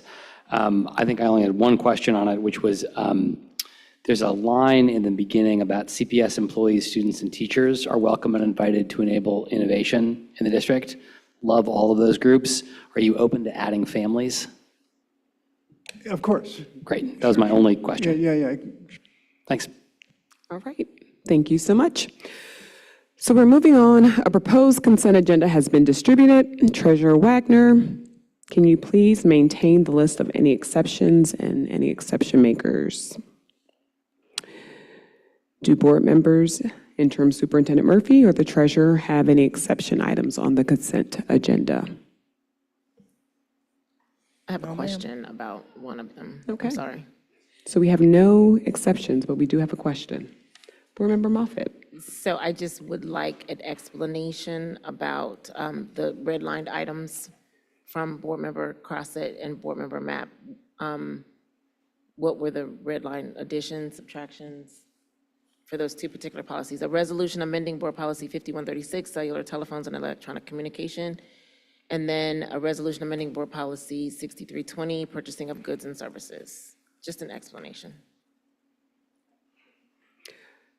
Would you like them to give the explanation, or are we going to have Dan come up? Well, whoever has it to Okay. say, yeah, I would either say for the purchasing one. You can come on if up, too, Chief Burkhart just in can come case. up. I know that he presented on that, or Dan can come up as well. Board Member Mapp, I didn't Actually- hear what you said. I'm sorry. I didn't hear you. No, I was just saying if Chief Burkhart as well as Dan can come up and explain those line items, especially on the purchasing and goods. But I know Chief Burkhart had discussed at our last meeting about making sure that we're kind of having like parameters around who our vendors are. And so if you could elaborate a little more on that again. Okay. Awesome. Board Member Lindy, before we begin? Sure. I also like, thinking of our interim superintendent and Chief Burkhart and Dan, I was under the impression that we were going to have some time scheduled in an upcoming meeting for you all to kind of walk through the point system thinking that you did, because this came up a little bit last time, and I said, hey, is this the thing, or the thing is coming later? And I thought, I just think the work you've done on this is great. I'm actually also a little surprised to see it on the agenda for approval tonight. My understanding was that, and I could be wrong, but my understanding was there'd be a presentation from you all. It's good, by the way. I think this is an improvement. This is good stuff. But I thought we were going to sequence it so that we asked for the vote after that presentation. We're happy to share a presentation at a near future meeting, Bring whatever it the back pleasure of the to, board you're is. saying you expected to bring it back to policy? No, that the thinking was important enough and nuanced enough that we wanted to give the board, this is my memory of the last policy committee meeting. I see Mr. Crossett and Ms. Mapp nodding at me, which makes me think I have not lost my mind, which is encouraging. Just that we wanted to give the board members a chance to get the same exposure to it that the policy committee had before asking them to vote on it. And so I was a little surprised to see it on here for approval tonight. I'm not totally sure how it got there, but at the end of the day, I would like us to be helpful to you all. We're happy to come back with a stronger presentation for the full board. That makes sense to us. So I just want to move those out of the. Yeah, I was going to say, do we need to then move those out of the consent since we're taking the 2 away, 3 and 4? I could mark them as withdrawn. Okay. And we will return. That's on both cell phone and the purchasing policy. Now, the cell phone policy, I thought that that was already discussed and brought to the board. I thought that we did that one already. So my question was, back to my original question is, what were the changes for either of those two that have been redlined? If there are changes that we've already discussed, someone can tell me what they are, and that's fine, that will suffice. But if we've not seen it before, I'm asking that it be removed and we have another opportunity to see it as a board and then vote on it at the next meeting. So I'm not quite sure why that number 3 is in red, but I thought that we've already seen the policy for cell phone. I think you have seen the cell phone piece. You probably not as a full board have seen the purchasing build out. Right. So what were the changes? Were there? No changes. They were, I think it was a late addition to I think your original agenda went out without these 2 policies being included. The cell phone policy was vetted during the last policy committee meeting. I believe the direction from the policy committee was to move that forward. The red line changes in the policy reflect some the recommendations from ODE after the new cell phone statute was passed. Okay, that was my question. Yep, thank you. So I'm recommending that we remove or table the 6320 until the board's seen that, but then I will remove my question now about 5136. Thank you. Thank you, Board Member Moffitt. Board Member Lindy, did you have something that you needed to add? Nope. Okay, so, yes, Board Member Mapp. Oh, your mic. For the purchasing one, that was again providing specific language around like the local vendors and making sure that we have a tier system in place so that when we are looking to establish contracts, we're trying to make sure that we're ensuring that it's directly connected to vendors that's specifically within a certain radius, right? And so that we can honor our guardrail that we have in place. Chief Burkhart, did I leave anything out or? Okay. But to insert and go back to Board Member Moffitt's question, so I don't know if 4 has been brought to the board fully. I know 3 did, and so are we withdrawing 4 and still keeping 3? Correct. Excuse me. Let her answer this first. I didn't hear you, sorry. What's that? I didn't hear what you said in response to what I had just said. Oh, I said correct. So I'm withdrawing the resolution 6320 for policy 6320, but leaving in the 5136 as cell phone policy. Board Member Lindy? Thank you. I was just going to say for Mr. Crossett, who is not new first meeting new, but new like first quarter new still, I think. He's not new anymore. Our practice, and I would invite others to tell me if you have a different experience, is that things coming out of policy committee often fall into one of 2 categories. Either these are changes that need to get made, but they are not the most substantive changes. For example, there's a new state law. We need to make sure our policy is in compliance with that state law. New federal law, new regulation, those kinds of things. Then there are other policies. I'd put our anti-racism policy in this category. I'd put the AI policy in this category that are more substantive. And I think typically if it's in that first category, not super substantive, we don't usually have a full board discussion about it. It comes with a recommendation out of policy committee. People can vote up or down on that how they like. I think for ones that are more substantive, we often do create some space here for more board members to engage with it because it carries, I think, more changes. If that's different from anybody else's experience, please let me know. Just in response, I Yes, think Board Member Moffett?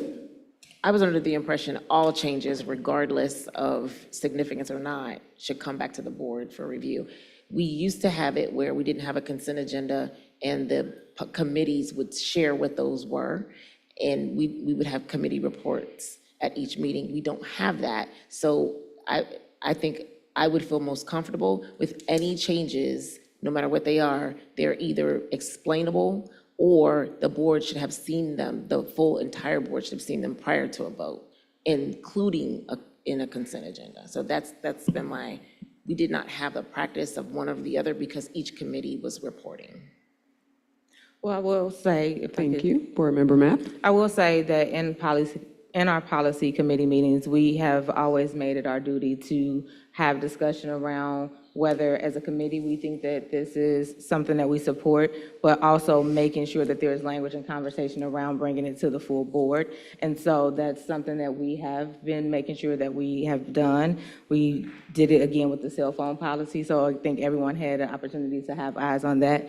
But again, we've also heard a presentation, a brief synopsis at the last meeting from Chief Burkhart, and again, looking further to flesh that out a little bit more. So I think we are ensuring that we're honoring that, but thank you for making that point known as well. All right, are we ready to move on? Can I go ahead and ask for a motion? All right, I need a motion, and then I would need a second to approve the items of the consent agenda. And we are withdrawing number 4. That's correct. So moved.